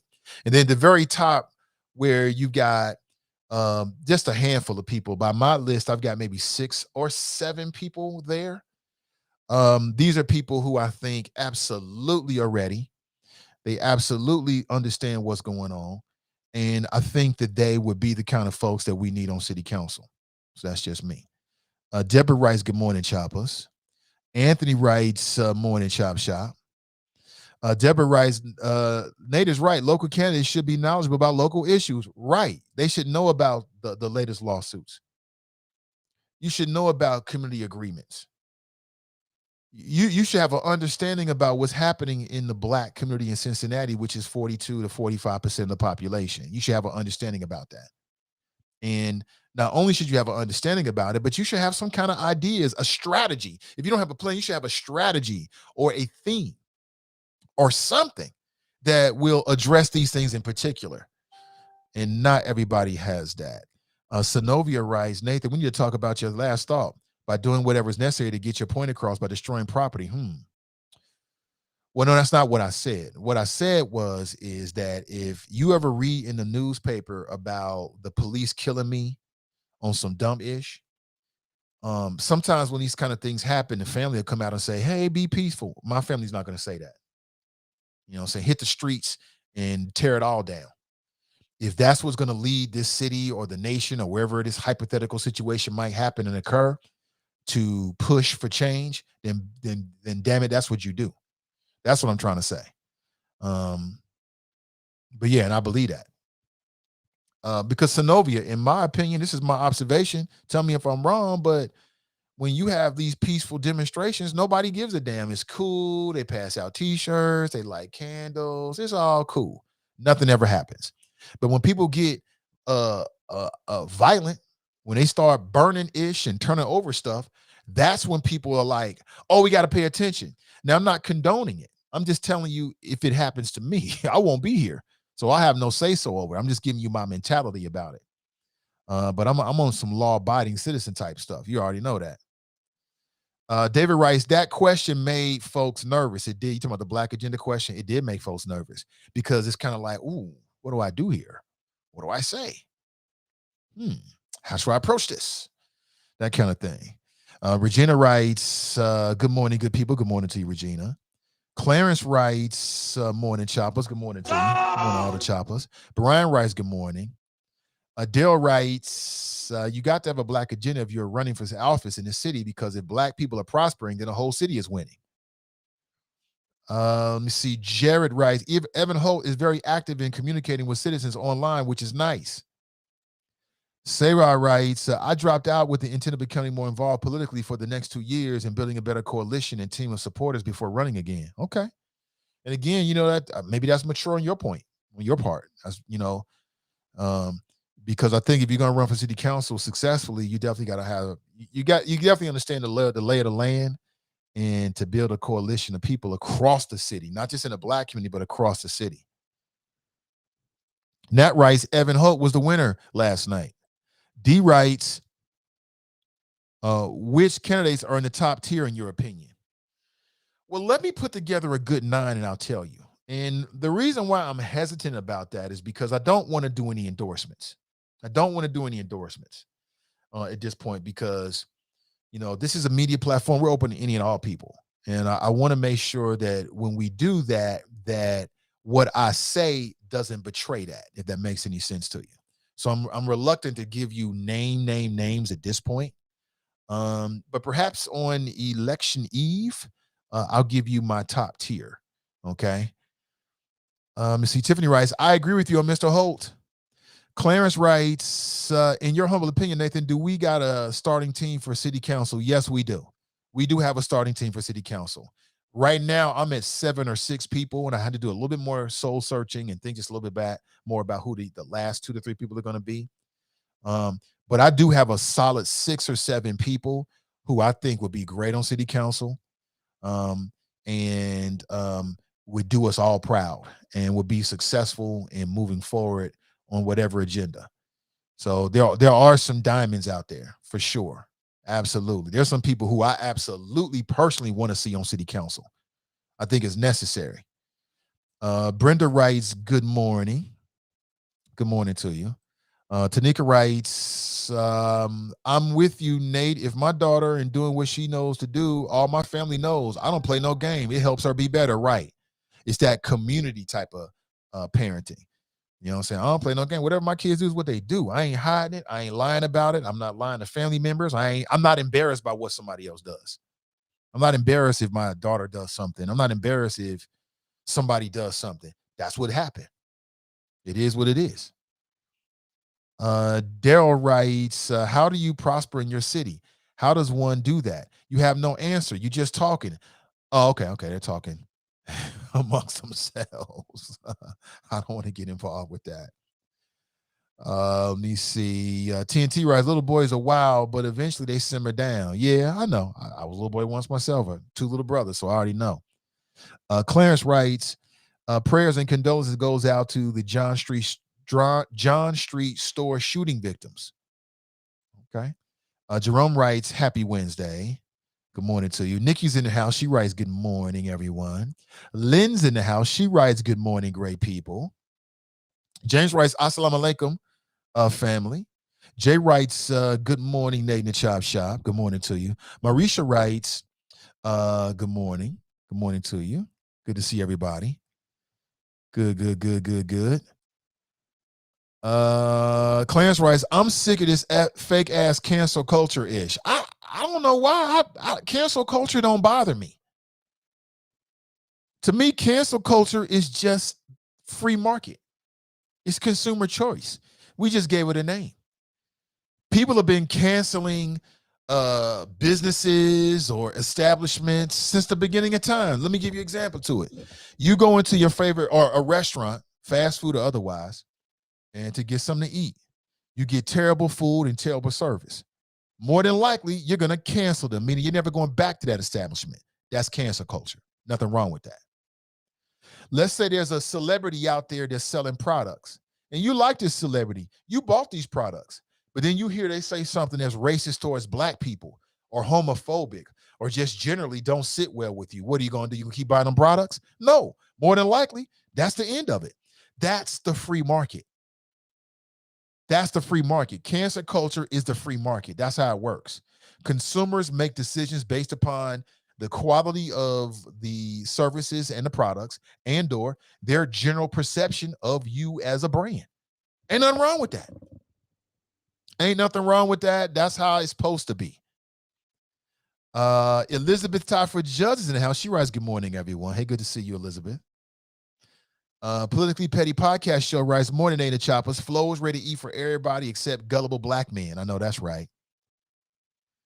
Anthony writes, I heard Bessie Sunderman had a Tupperware party she couldn't miss last night. Is that, you wrong for that, man? Do I even have ABs anymore? Yeah, I do. You are wrong for that. You are wrong. Let me see if I can find them. Moving kind of slow here. You are hilarious. A Tupperware party. No Bessie Huckabee Sunderman. Nope. Oh, she didn't show up. David writes, Mingo was contacted by the father to the shooting response downtown, according to his email. But you know how hard we worked shuffling for anyone that wanted to be there. Yeah, I mean, what I would say with Reverend Mingo is that explains last night. But what about the other 5 opportunities? Now, maybe they had shuffled them around and then that was his night last night. And then, you know, he got called away on business. I get it. James writes, are we ready for change, people? No. In most cases, no. In most cases, no. Nate, don't forget to call out the gullible Gilligan sellout black conservative Judas among the black choppers. Who is that? What? That's right. People do what they want to do and make excuses for the things they don't want to do. Absolutely. Callie writes, okay, absolutely. Jerica's in the house. Good to see her. She writes, hola, beautiful black people and the others too. Good to see. You know, you got to get that in every day. Got to get that in every day. Sarah writes, they have been oppressed, but our categories are completely different. Absolutely. I get you on that. Jerica writes, it's not just the LGBTQ community trying to cancel Dave. It's other organizations, including an unknown black organization. But it's an unknown black organization that's associated with the LGBTQ community. Ain't nobody canceling Dave Chappelle over no jokes. I watched it almost twice. It ain't no big deal. It really was harmless. Nikki writes, absolutely. You can be both. Racist and gay? Yes, you can. Rodney writes, is there a disadvantage of voting for all 9 council candidates? I've heard that. Some people say you should just vote for 6, right? Because you can concentrate your votes.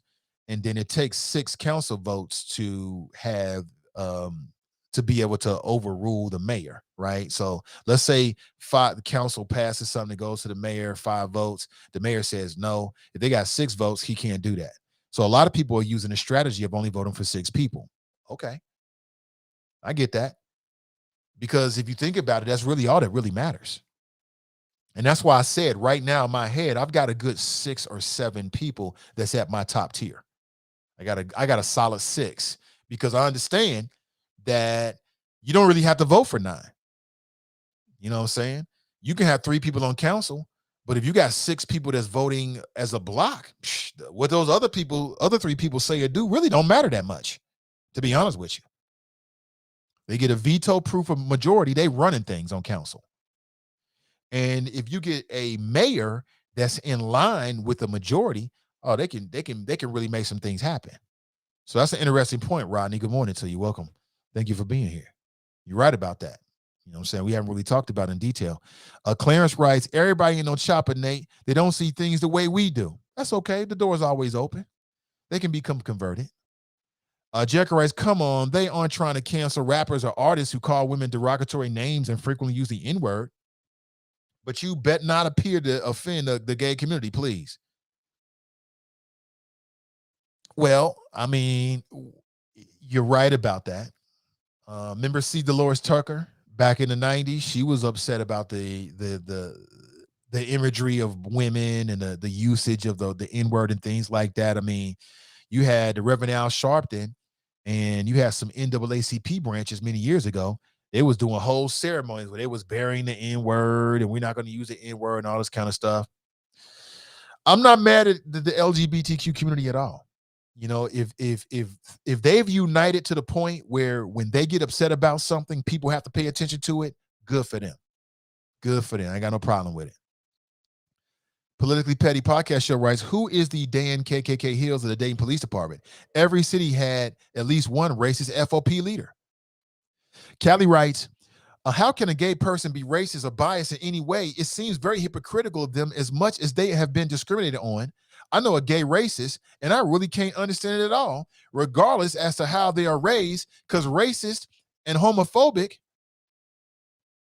people are one. Right. Right. At some point in our history, the same people that was oppressing black people was oppressing gay people. It's the same, Puritan white male. I'm just being honest with you, man. That's the truth. But you're right. To me, it makes no sense at all. I don't really care about all that stuff, man. For me, you can be LGBTQ. I don't care. I don't even think about it. What I care about is how you conduct yourself when you with me, when you interact with me. You know what I'm saying? And your interactions with our community. Who you sleeping with and how you identify as a man or a woman or whatever, that's your business. It's just like if you decide that your favorite color is green. I don't care if you want to wear green every day. There's some people that like that cheetah print. Some women love that cheetah print. I'm not really fond of it. It's cool sometimes, but if you like cheetah print or leopard print. If you like cheetah print or leopard print, you go ahead and rock what you like. I look at it the same way. That's your choice. I'm in no position to criticize anybody about what they want to do. You do you. Do you, boo. Good morning. Welcome to the show. Yo, good morning. Are you there, brother?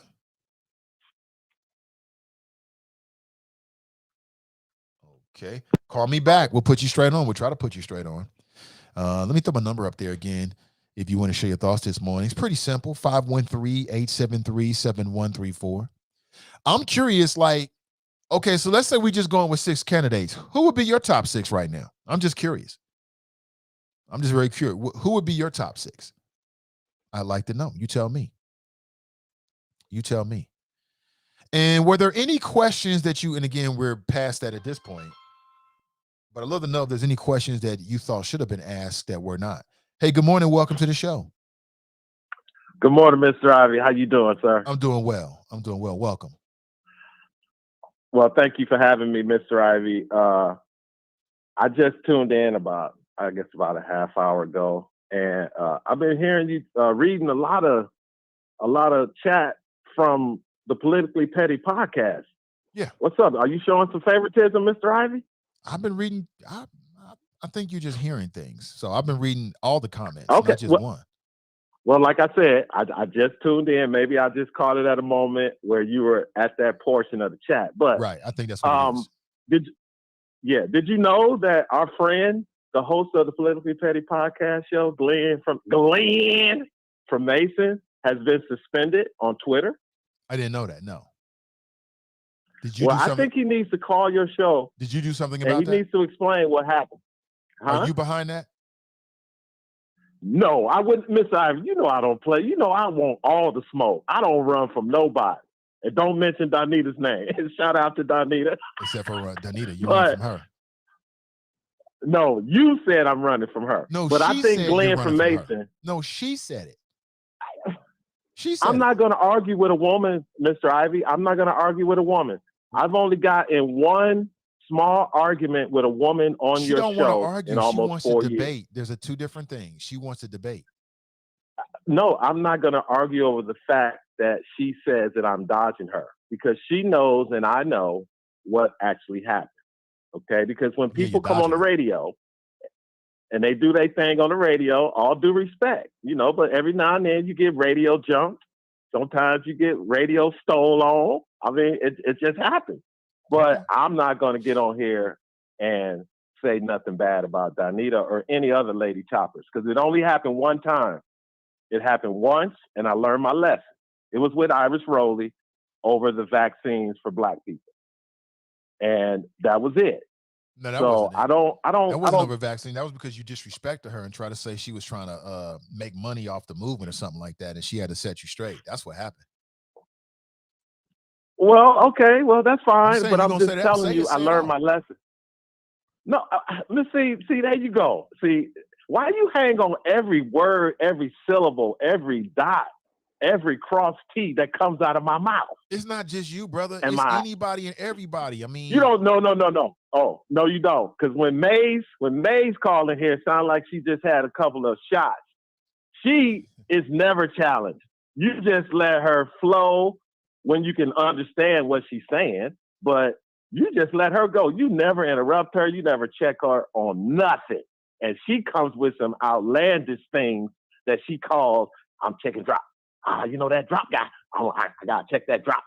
But, Mr. Ivy, the reason I called. What did she say that was so outlandish that I should have checked her on?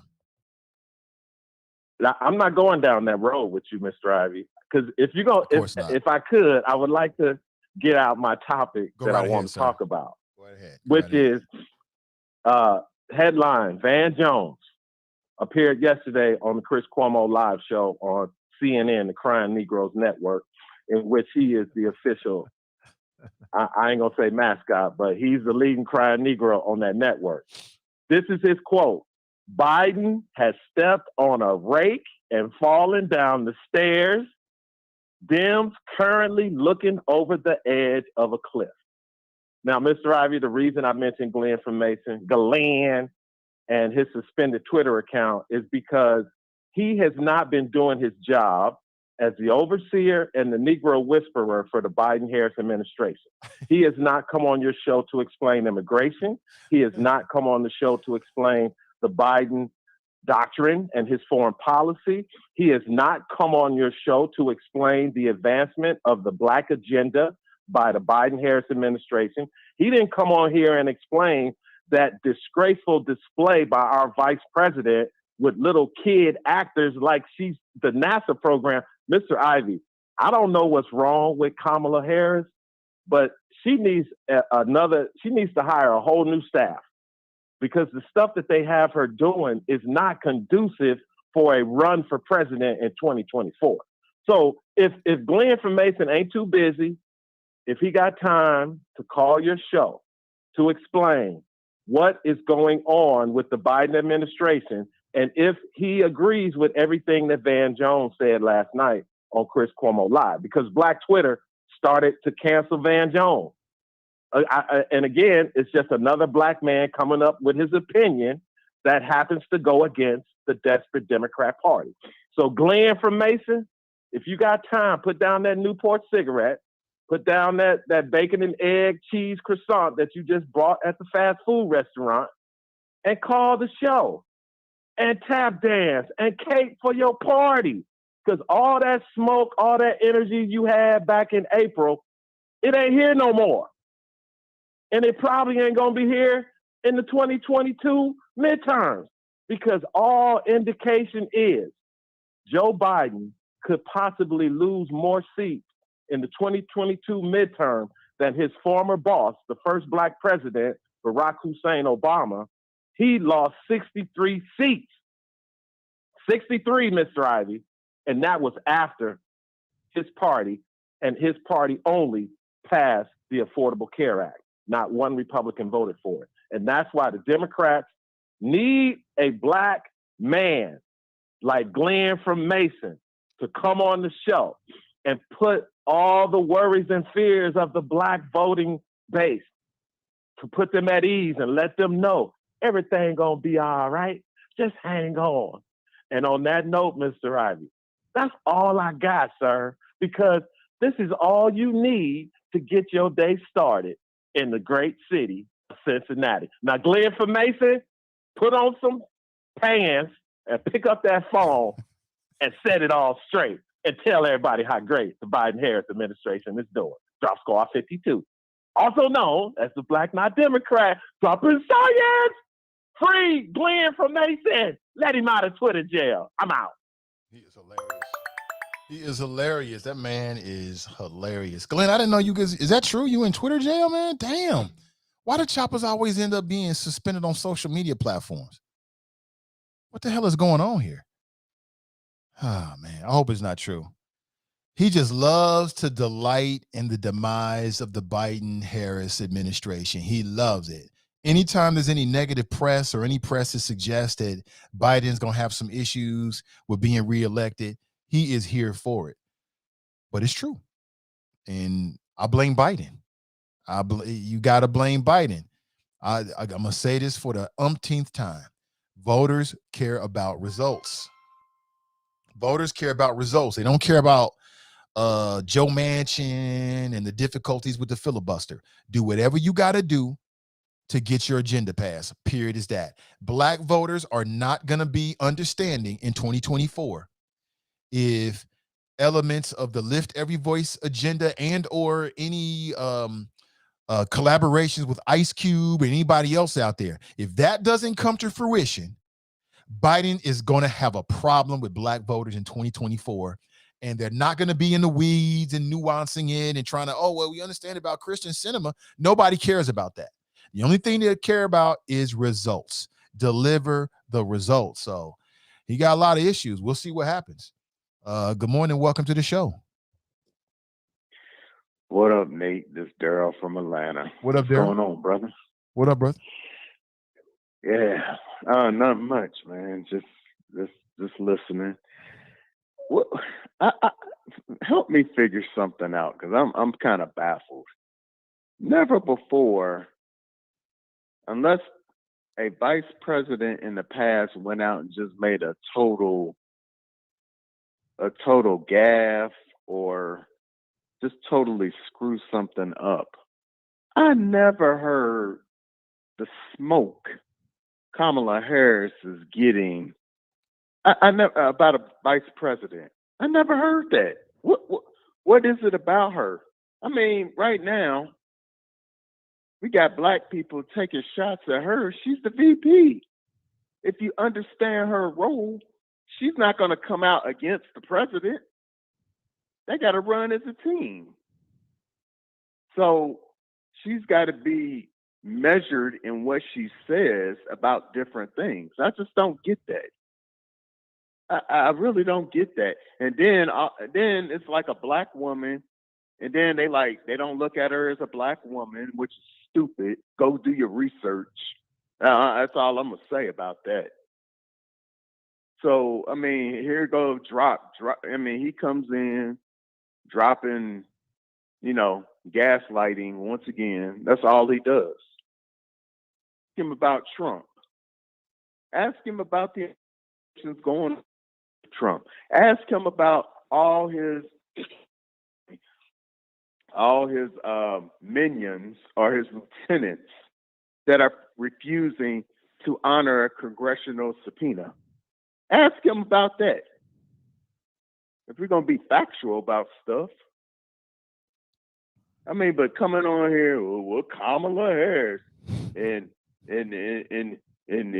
Joe Biden, and then he brings in Van Jones, like Van Jones has any credibility. Man, get the hell out of here. Van Jones, I mean, you really, I think he was very presidential after one of his sorry speeches. Man, give me a break, man. Hey, all I got to say about y'all local city council race, that Betsy Sunderman, at this point, if you run a Republican, I have to say this. This is just how I think about it, and I got a little local election down here. If you run a Republican, all I can think of is you condone voter suppression, you condone the insurrection or the insurrection on 1/6, you condone Trump's lies about the election, you condone overturning the will of the people in a democratic republic. You condone not recognizing Black people's votes. You condone. That's all I got to say, Nate. Take care, man. All right. Appreciate the call. Appreciate it. 513-873-7134.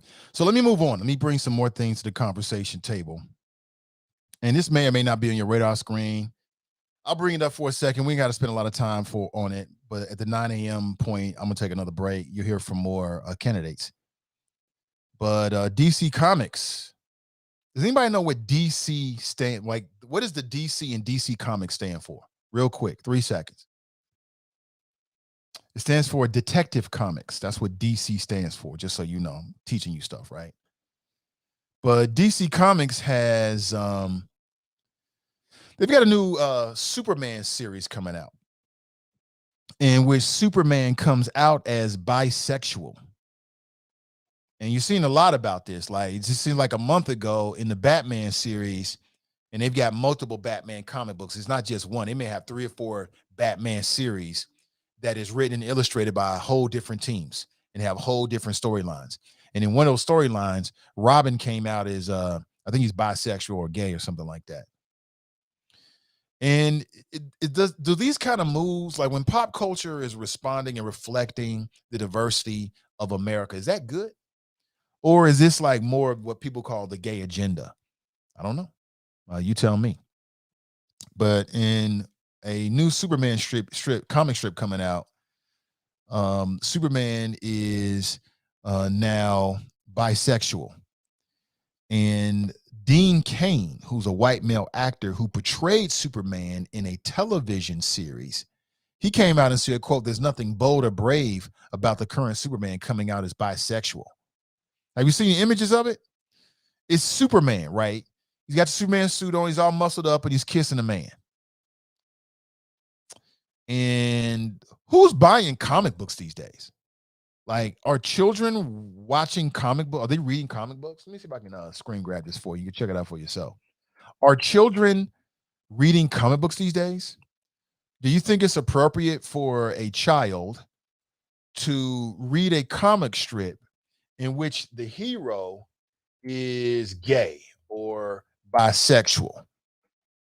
I'd like to get your thoughts about that. 513-873-7134. Do you think that, let me put the image on the screen for you, because you might think I'm making it up. I ain't making it up. This is all real. And some would say this is just art imitating life. No big deal. There's people that's bisexual and gay in the real world. And so it is what it is. You know what I'm saying? It is what it is. Here's the image right there. There it is. That's Dean Cain on the left, and that's an image from the new Superman comic book. So Superman is kissing a dude. He's kissing another man. Nothing wrong with that, right? And do you think that those kind of comic strips are suitable for children? Right? Because reading a comic strip is not going to make your child gay or bisexual, is it? Some might say this is important for the culture, so that now our culture, even comic book culture, is more reflective of the diversity, even the sexual orientation diversity of the country, right? And if you're not LGBTQ, it's not something you would ever think about. Like if you're black, when you're looking at comic books, you're thinking, where's the black heroes? If you're LGBTQ, you're looking at comic series and you're thinking, where's the LGBTQ people? So DC gave them or spoke to, that lack of diversity. That's one way of looking at it. But what do you think? What do you think? Oh, this is so real. Pamela writes, why is Drop so concerned about Glenn? ? I think it's time to be concerned. Drop is stalking Glenn. He might be. Let me see. See, Jenny writes, good morning, Nate and the Choppers. Happy Wednesday. Good morning to you. Good morning to you. Sean writes, good morning, Nate and the Mighty Choppers. Good morning to you. Get to the chopper! Get to the Choppers, why don't you? Dale writes, why does Van Jones know? Or what does Van Jones know? He's always appealing to the popular choice of the day. Van Jones is not my fave, television commentator, but he's on TV. Yeah, he's on TV. Sean is saying good things about Elizabeth Ty. Greg writes, I can appreciate that, but the majority of people in the world are heterosexual. Why does the mainstream media now push homosexuality, bisexuality as a thing to aspire to? Consenting adults may and should be able to do what they want with whom they want. But why push a particular lifestyle? Are they pushing a lifestyle, or have they just created a comic strip in which this Superman happens to be bisexual? It's just one part of him. But he is a hero. Come on, Dean Cain. You could have worked out this a little bit more. He looks pitiful, because next to that illustration of Superman, that looks pitiful. A terrible suit, too. Come on, Superman. You can do better than that. Who designed the suit? Ugh. Yuck. He's taping his call, Nate, to play. Is that right? I'm playing somewhere else. Oh, let him do it, I guess. I mean, that's what he want to do. TC writes, so what is Kamala doing? I haven't heard from her since she said, we did it, Joe, LOL. She has been kind of quiet. Kamala took well, number one, she's the first woman of color to be in that position. So she's dealing with all the things that come with being in that position, right? She ain't gonna be dealt with and looked upon the same way as Mike Pence. It's just not gonna happen. It's just not gonna happen. But if you Google Kamala Harris, then her name will come up and you'll see what she's doing. New York Post, Kamala Harris says U.S. must not shy away from the shameful past of Columbus Day. Huh? Kamala Harris denounces European explorers for ushering in a wave of devastation for Native Americans. Okay, she's on point. She's on point about Indigenous Peoples Day. I just feel like because she's a woman and because she's a woman of color, that she's going to get a lot of hate that somebody else in her position wouldn't. That's all I'm saying. Is she perfect? No, nobody's perfect. But because she's a woman of color, she's a woman, number one, because some people out there are sexist and they got a problem with a woman in a leadership position, which is outdated. You're damn Neanderthal. And then because she's a sister, right, she going to get it on both ends. And that's, I think, part of the explains what she's dealing with. Has there been some missteps? Yeah, obviously so. But because you learn on the job. But, to say that she's out here any worse than Mike Pence, I don't think is fair. I don't think that's fair at all, not one bit. Stalker alert. Hello. He's stalking you, huh? Let me see. He's taping his call, Nate, to play on a Sellout podcast. Is that right? Good for him, man. Charles writes, like I said, it's a lot of people looking at what we're doing. They want to do what I'm doing. They want to do what we're doing. They want to have a chop shop. And that's great. That's great. Good for him. Charles writes, they don't drop. It burns you alive that Glenn doesn't respond to your BS. Pam writes, drops calls are so useless. TNT writes, somebody high. See, Drop be in California, man. He told us already he gets marijuana actually mailed to his home. So he walking while retired, working on his podcast, and smoking weed all day. That's what Drop is doing. Probably eating a whole bunch of chips. Charles writes, he ain't hilarious, Nate. He is corny. I like Drop. Drop adds something. He has a different flow. I love me some Drop. I have to correct my brother, though. When my brother be out there, I got to correct him, but I love the phone calls from Drop. I'll be honest with you. TC writes, I do follow her on Twitter. I don't see much unless I'm not looking that hard. Thanks, though. Good morning to you, Sean. Good morning to you. Good morning to you. Let me see. Jeffrey is watching. Good to see you. Susan writes, Daryl from Atlanta, that part.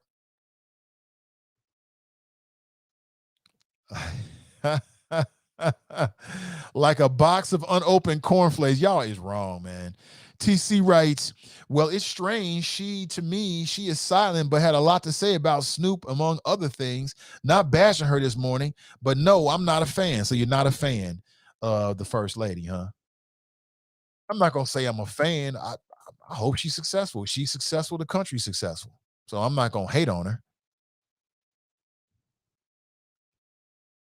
You know what I'm saying? I'm not going to hate her on her at all. Hope she's successful. Simple as that. I wanted Trump to be successful. I just couldn't stand him anymore.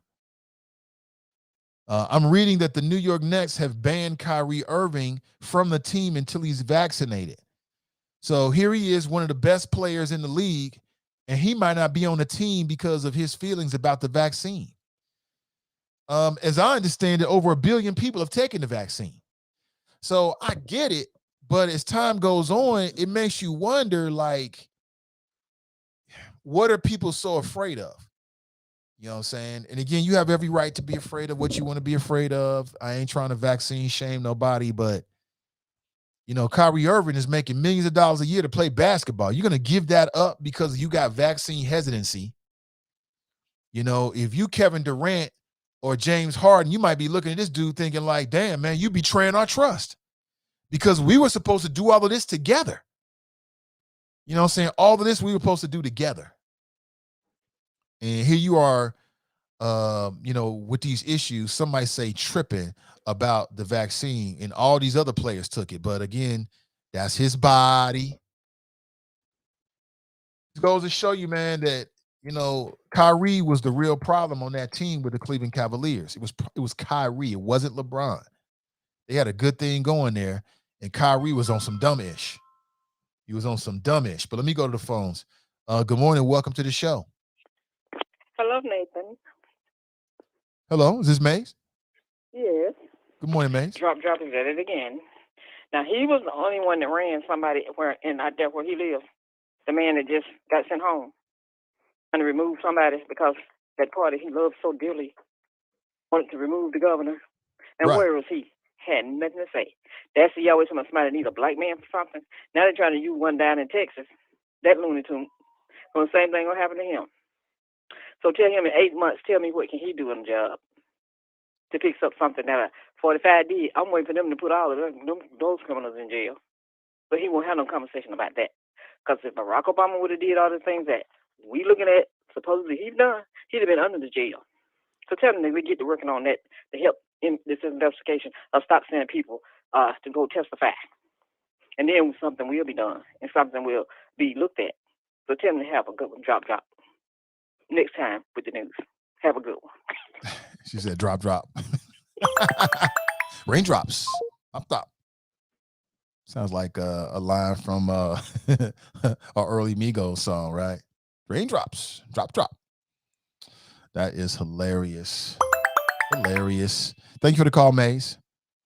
Yeah, I mean, listen, Drop is a funny guy, man. And the what I like about him the most is that he is a straight up black Republican and he ain't budging. He don't care what nobody think about it. It is what it is. You don't like it, but that's who he is. And I like it. Stay you, Drop.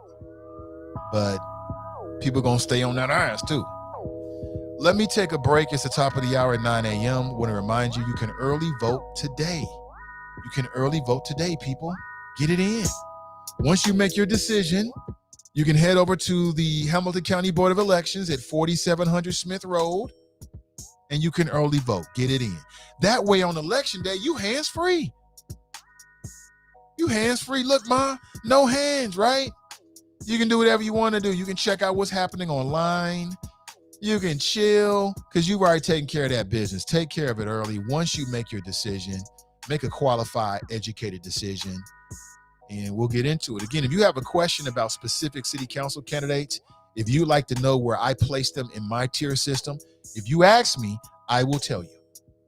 All right, good morning to you. Let's get back to it right after this.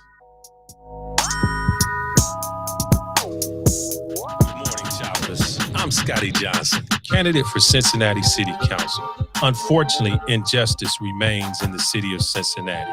A remedy for injustice is courageous, bold leadership. I plan on bringing that type of leadership to City Hall. It's time to stop talking about it and to start doing something about it. Disparities have been in Cincinnati far too long.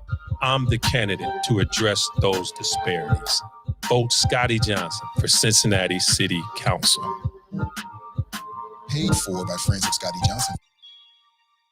I'm former Mayor Dwight Tillery asking you to vote for my friend, Michelle Dillingham, who is a Democrat running for Cincinnati City Council. The black population in our city has declined, pushing black homeowners out while speculators purchase their houses for pennies on the dollar. Black people are being foreclosed on because of rigged housing and economic systems. Michelle Dillingham will fight for you. This is Victoria Strong. You know me, Sister V. City Council prefers investing in a soccer stadium and gentrifying our historic neighborhoods. Malcolm X said that if you don't own land, you're nothing but a squatter. Come on, Michelle, talk to the people.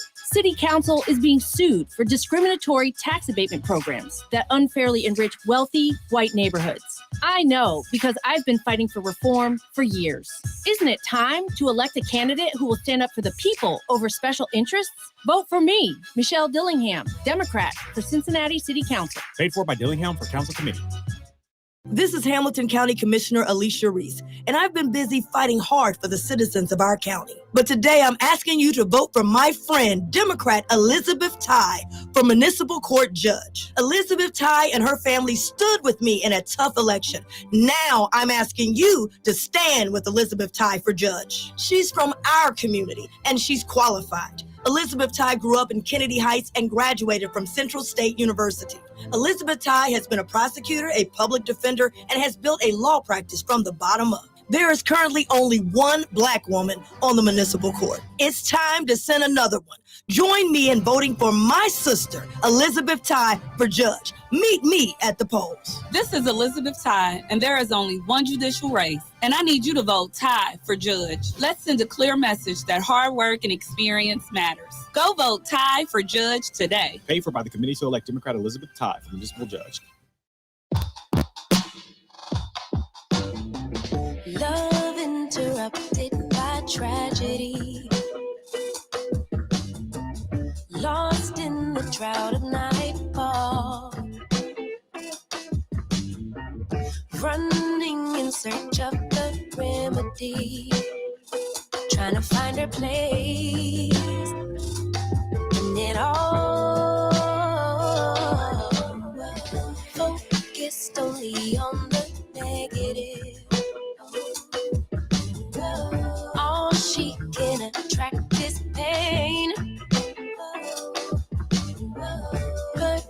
Perception is what will manifest. Thought she could escape, but it's all the same. Birds fly south for the winter, but she ran to the west side. And though much was stolen, much still abides. And I know she'd rather keep her distance, but as time moves on, she's drifting away from me. But did the ocean breeze specify you? Did the palm trees sanctify you? I bet the ocean breeze did advise you that you'll never find you on the run from yourself. On the run from yourself. Concrete will shape to quicksand. Just when you think you're in control, but you're not alone. Take my hand, no shame in the surrender to a bigger picture. Birds fly south for the winter, but you ran to the west side. And though much was stolen, much still abides. And I know you don't want to burn bridges, but as time moves on, you slipping away from me. Okay. Good morning, everybody. Welcome back. Let's get back into it. Y'all ready? You got me until about 9:30 a.m. this morning, unless something is breaking, but you got me until then. And then keep your ear open, your eyes open for Midday Juice today at 1 p.m. Ask Ashley is phenomenal. It's a lot of fun. And I like a lot of things about Midday Juice, but the best thing I like about it is it's completely different than what I do. If you're not hip to Midday Juice, it's midweek juice on Wednesdays. And it's a lot of fun and really informative too, because basically, it's an advice column show.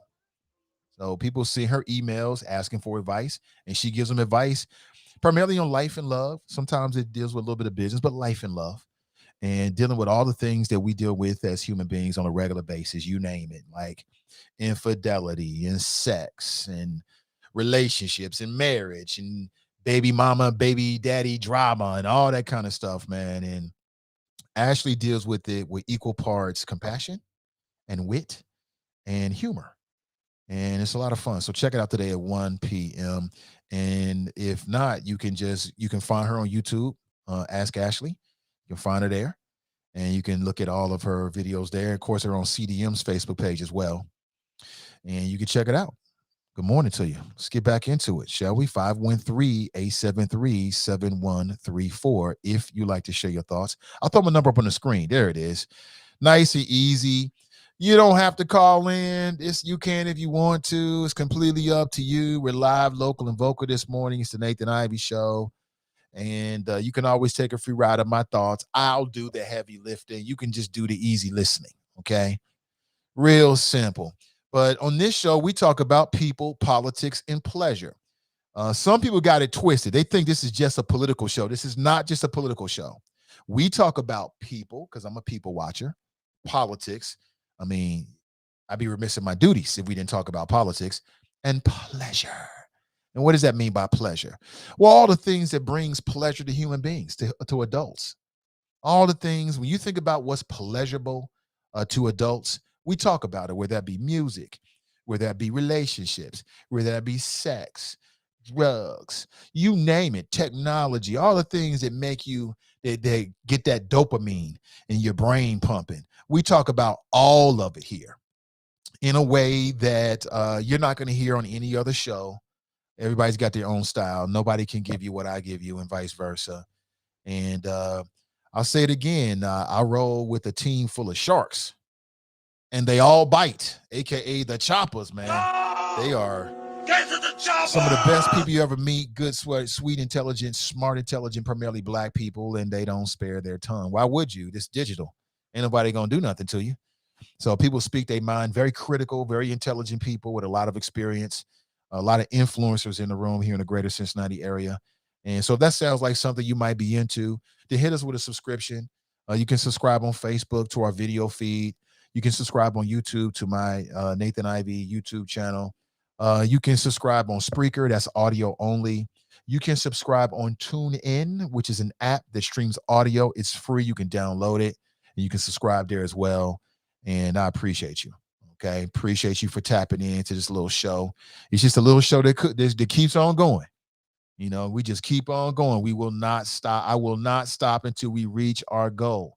My goal is to amplify Black and brown and Black women's voices. That's what we're doing. That's what we're going to continue to do until we get to where the goal line, to the finish line is. And really, there is no finish line. We ain't stopping, period. We ain't going nowhere.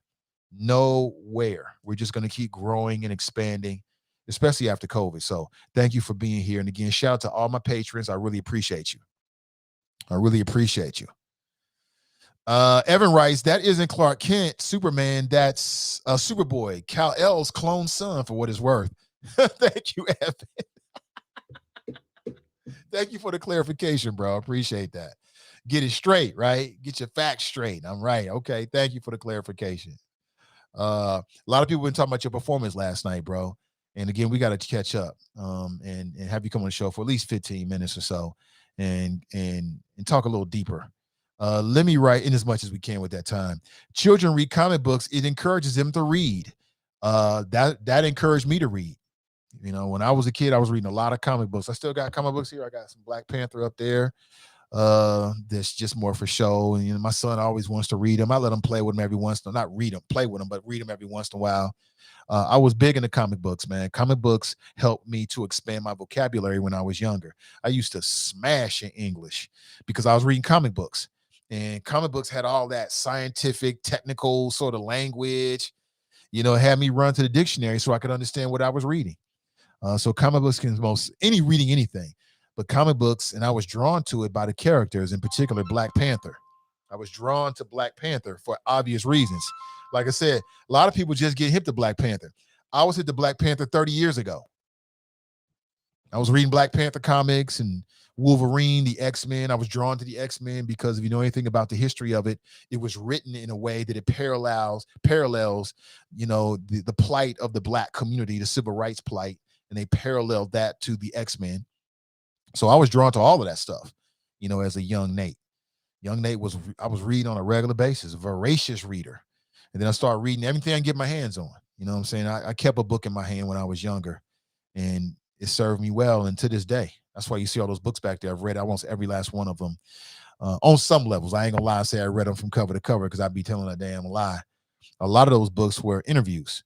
So I had to read ahead. You know what I'm saying? So I'm with it. My son doesn't read comic books. I think I'll try to get him into it. Like I'll take him to the comic book store and I'll pay for it, you know, for him to get subscriptions. See, now they can send them to your house. You know, back in the day I had to go to the comic book store. You know what I'm saying? But it was super fun though. I had a lot of fun. And a lot of my closest friends were in the comic books. And so we would read the stories together and trade and all that kind of stuff. And it was a lot of good, wholesome fun. We wasn't hurting nobody. We wasn't robbing nobody. We wasn't smoking nothing, drinking nothing. We were just reading some comic books, reading about the damn X-Men. Harmless. Let me go back to the phones. Good morning. Welcome to the show. Good morning, Nathan. How are you doing? I'm doing well, Fame. Welcome. Absolutely wonderful. I'm just calling in to give my apology. Well, go ahead and get Do I not get one? Get your apology I said get, for what? not give. You said you want to give an apology? I said get to receive my apology. Oh, you want to receive from who? Can I call you right back? I'm sorry. Absolutely. Yeah, I'm sorry. Give me 2 cheese Tony. What I ain't no more. Let's listen in on what Fame's talking about. Oh, he hung up the phone. Yeah, I'm that one. You better turn your phone on. We'll be listening to your conversation. Don't bud dial us on the air now. You know what I'm saying? We might listen in now. He said he's owed an apology. What you do? What'd y'all do? What the choppers do? Who? I can't wait to hear this. He says he's owed an apology. Oh my gosh. I'm sure it's going to be interesting. I'm sure it's going to be interesting. Somebody owes him an apology. We'll see. Maybe he'll call back. All right, let's get back to it. TNT writes, just don't turn Black Panther gay. Shaking my head. I mean, if they do, they do. I mean, I'm not going to stop liking Black Panther. They come up with like a different comic book series. It's what it is. You know what I'm saying? I don't have no control over Marvel. You know what I'm saying? I'm still going to like my Black Panther comic books. I got some not limited, but I got some I don't even know if they're rare or not because I haven't done the research on it, but I've just got some in plastic with the backing, the whole 9 yards. Got them down in the basement. They're not hermetically sealed, but they're sealed. And I don't know what I'm going to do with them. I'm just keeping them. You know what I'm saying? And we'll see. I guess I'll give them to my son and daughter if something happens to me. I'm not sure what they'll do with it. I don't know. But, you know, it's something fun to do. You got to have hobbies in life, man. You got to have, even as an adult, you got to have hobbies.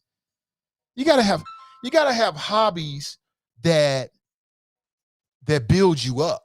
You know what I'm saying? Like for me, working out is a hobby to some degree, right? I enjoy that. But I get something out of it. Strong body, strong mind.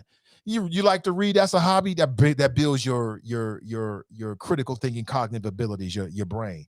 So it was a hobby. Back to the phones. Good morning and welcome. Sorry about that, Nate. I before I said what I said, I wanted to make sure my 13-year-old was out of the car. Okay. Yeah, you guys owe me an apology. I've been telling you for years that Batman and Robin was gay pedo fantasy. Y'all tried to laugh it out. Oh, that thing. No, goddammit. And I tried to tell you, it's not even profound thought. If you just look at it and pay attention, the characters make no sense. The character backgrounds make no sense. And now look at it. And I even told y'all, I said, this ain't profound thought. There's an online community that's been saying this for 10 years that I came across after I came up with that realization that was gay pedo fantasy. And now, but you and your fans still try to play me like a sucker. And now look at us. I want an apology. I demand an apology from the idiots in the audience. I'm sorry. Are you serious right now? I'm dead ass serious. I'm deserved an apology. I've been telling y'all that. You didn't tell us something we didn't already know, man. You act like when you said that was the first time we had heard it. It ain't gay pedo fan. Imagine Robin being gay. You crazy fan. I don't remember saying all of that, bro. What I told you is that when you said that, it wasn't the first time I had heard it. It wasn't all that deep. And I thought, I told you, I thought you was reading too much into it. When I look at Batman and Robin, my mind don't go there. Get your mind out the damn gutter. That's what I told you. My mind ain't in the gutter. I'm just peeping what I see. Also, what I saw is I saw a gay man who called your show today attack a black woman for something that she said. So how dare him get mad at somebody attacking Kamala just because she's the vice president? Nobody give a damn. She's a citizen. She ain't above reproach. And you attack that black woman for agreeing with me. I'm telling you, bruh, I don't want to know what purposes do. You just pretend you don't hear me. Because if my name comes out of your mouth one more goddamn time, it's going to be the most profanity-laced, bigoted tirade you've ever heard on radio. I'm telling you, dude, I don't F with you. Why are you letting that man bother you? I'm not interested. Say what? Why are you letting that man bother you like that? That's his opinion. Because he shouldn't have attacked that black woman because she agreed with me. She had no business accosting her, trying to be the chop gatekeeper or some shit. Sit your faggot ass down. See, there you go. You can't help us. You're not helping our condition. And you are right now. I didn't say I was. I don't try to be. Okay, but I know. Yeah, I am helping you. You ain't helping the condition right now. I take that back. You ain't helping the condition either, man. It's the pot calling the kettle black. You just as wrong as you saying he is. Sir, I misspoke. I am helping the condition. I'm getting all these down low gay niggas out of our way. No, you're not helping the condition. Them. You're making things much worse. That is helping the condition because you're knowing who's of value to you worse, and who ain't. You overly emotional right now. You way. No, I'm not. Way out of line, you gosh damn right I'm emotional because I don't like my name coming. I don't like my name coming out of certain people's mouths. You can't stop I've somebody from already talking about established you. Who you think you are? a boundary. Listen, Ain't nobody listen, scared of you. you can downplay it all you want to. It ain't about being fear. You I act ain't like making no somebody supposed to threats. be I'm scared just, of you because what? You say my name again. Nobody give a damn about I'm saying your name. simply asking a homosexual to quit saying You're my wrong name. about that. Now you're disrespectful. Because calling whether that it's man a homosexual, you're dead wrong. Look at you, you're dead wrong, man. On he all is levels. gay. He's gay. Okay, that's his admitted business. it. Let's say he is gay. So what? He's still your brother. Well, because I'm just gonna tell you this one last time, bro. You know, to the gay man, whether it's a talk radio podcast or in real life, it's all the same. You can't F with me. Okay? Just stop. I don't hang around gays. I don't find your cause worthy nor noble. You part of the problem. So please, I am. You I are am. part of the problem. I totally admit it. I'm a bigot. I totally admit this. I don't run from that. I'm a You can bigot. admit it then. I have no. I'm like Dr. Umar says, I'm not government sponsored. I ain't gotta like you. Is that what Dr. You Umar understand says? me? Yes, that's what I'm quoting, Dr. Umar. Great. Dr. Umar. Now, and lastly, before I go, I find it bizarre. Dave Chappelle, case in point, the NFL. John Gruden makes some comments about DeMaurice Smith, in a racist trope about DeMaurice Smith in a league that's 70% black, he doesn't get bothered. Coaches on Monday Night Football. The minute the stuff about gays come out, he got to go. I'm bothered by that. I don't know about you, but I find that bothersome. But hey, we different people. You do you, I'll do me, and it is what it is. But until then, y'all stay safe. Oh! That brother's completely out of line. He all kind of wrong. I don't care about nobody's sexuality. He's still your brother at the end of the day. So what? If you're not gay, then don't be gay. That's how I look at it. So what? And I don't even know who he's talking about, quite honestly. Fame thinks that being gay is some kind of pejorative, like that means you were less of a man. I don't think so at all. I couldn't disagree more with that brother. Completely out of line. You're bringing us down, man. You're bringing us down with that. You're supposed to be lifting us up with the conversation. You're bringing us all the way down with that nonsense, bro. But if, at least you can admit you're a bigot. So now we know you're a bigot. Then everything that comes out of your mouth, we got to check and think twice about it because you're not a credible source anymore with your bigot ass. He talking like somebody's scared of him. You better not say my name. What you going to do? Have a fit? You going to radio jump him? I'm going to talk about you. Nobody give a damn about that. So what? Oh, dear Lord.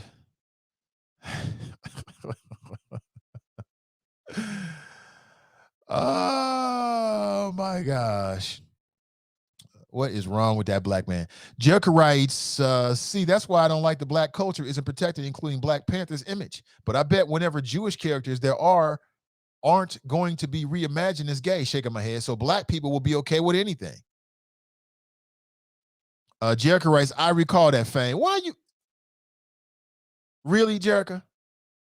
Now, he just called up and said 10,000 things that was dead wrong. And you got the nerve to say, I recall that fame.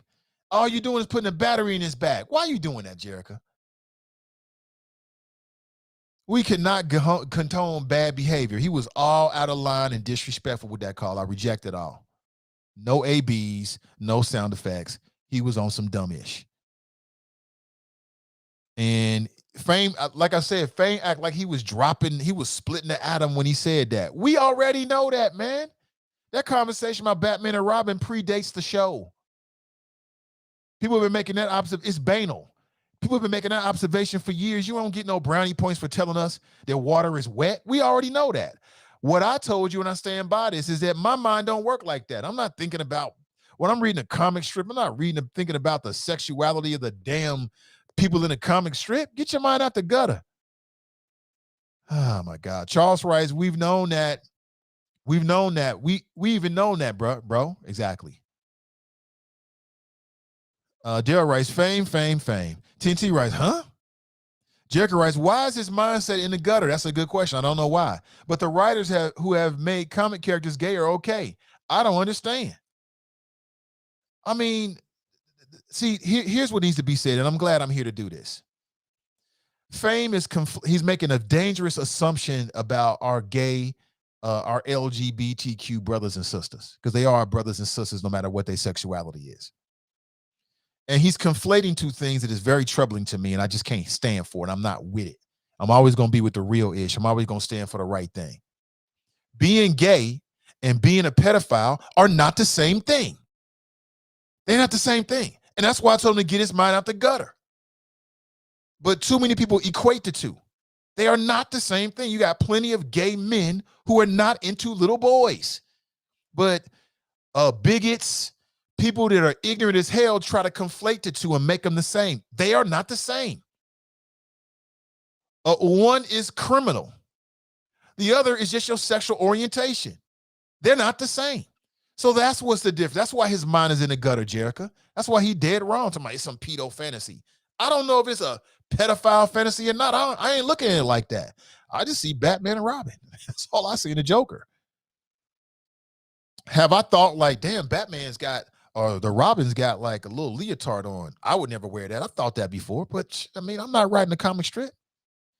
But too many people conflate the two.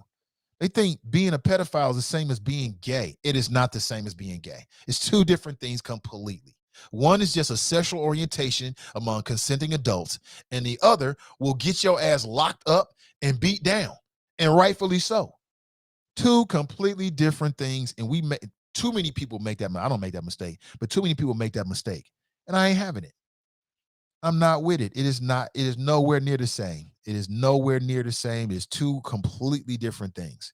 And we should have more respect for the LGBTQ community than to try to conflate the two. Elizabeth writes, is he nuts? Yes, he is. No, he is nuts. Mike writes, be easy, bro. Yeah, you see it too. Mike, he was on another one. I don't know what's wrong with bro. Little bro has just lost his mind this morning. He cussing, using the F word, and like he really saying something. Nobody care about you saying that. We ain't fazed by that. We just looking at you crazy, bro. So again, it's not the first time I've heard that. Part of me. It's not the first time I've heard that theory about Batman and Robin. Oh, okay. I don't think it's all that bright, and I ain't impressed. Crystal writes, what did y'all do to Fame? Did nobody do nothing to Fame? Damn, Crystal, don't do that. Don't make it seem like somebody did something to that black man. Nobody did a damn thing to him. He just on some dumb ish this morning. Deborah writes, wow. Pam writes, Fame is entertaining. He is. I listen for him for ish and giggles. Fame is super intelligent. He ain't just smart. He is super intelligent. I like the brother a lot when he ain't on that dumb ish. And as I would do with my biological brothers, I would correct them. I'm going to do with my brothers here, via the show. I'm not going to let you sound stupid and say dumb ish without me correcting you. Don't mean I don't like you anymore. I just got to correct you. Simple as that. Angela is, what is this? I can't read that. Vicky writes, Batman and Robin are not real. He sounds so ignorant. Vicky, exactly. It's a damn comic strip. Now, do comic strips have an impact in our culture? Absolutely, they do. We can't act like it don't. But it's a comic strip. Angela writes, come on, that's out of order. Yep, out of order. TNT writes, Fame about to get canceled. Yeah, he is about to get canceled. Drop writes, I love the Nathan Ivey show and the Choppers. He cracking up. Angela's like, what in the hell are we listening to? I'm not going to apologize for my brother because I don't need to. You know what I'm saying? I'm just going to stand by my own too. You know what I'm saying? I don't condone that. I'm not dividing the black community. I don't care if you LGBTQ or trans. If you black, you're black.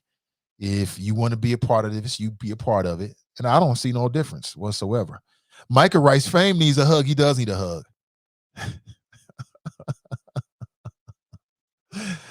Oh, my God. Angela writes, black is black. If they exile blacks today, chances are some of everybody would be part of the mass exodus. Absolutely. I ain't picking and choosing and dividing people on a sexual orientation. I never have. I never will. Y'all already know, man, in commercial radio days, I took super heat from the black community for my stance on all that. The codified discrimination in Ohio, gay folks can't get married. Why not? Why not? What's the difference? I took super heat. People was calling me all out my name and all kind of crazy stuff, this, that, and the other. Hey, Daryl, I see you brought no double dipping this morning. No double dipping. I don't want to double dip because I'll let you double dip and I got everybody call in. It just becomes something I don't really want to deal with. So I'll leave it like that. But just so people know how I feel, part of me, my nose is just a little runny. Shit, I'm human. But that's my time. I got to make a move. I really appreciate you. There's a lot of stuff going on today, a lot of stuff going on this week, the next couple of weeks. I really appreciate you. If you missed the NAACP Prince Hall Masons Virtual Town Hall City Council Series, it's on their Facebook page. Just go to Facebook, go to Cincinnati NAACP, click on videos, and you'll see all of the videos that are warehoused there. You can watch them whenever you want to, and it will give you some insights into the candidates. You will not be able to watch any one of them and not learn something about those candidates. So when you walk into that ballot box, whether it be during early voting or on November 2nd to cast your vote, you should have some insight into each and every one of those names. You should have some insight. So have an excellent rest of your day, family. Remember our motto. Let's say it together. Winners focus on winning, and losers focus on winners. So stay focused and stay winning, and we'll talk real soon. Until next time, I'm Nathan Ivey, and I'm out. Good morning, Choppers. I'm Scotty Johnson, candidate for Cincinnati City Council. Unfortunately, injustice remains in the city of Cincinnati. A remedy for injustice is courageous, bold leadership. I plan on bringing that type of leadership to City Hall. It's time to stop talking about it and to start doing something about it. Disparities have been in Cincinnati far too long. I'm the candidate to address those disparities. Vote Scotty Johnson for Cincinnati City Council. Paid for by friends of Scotty Johnson.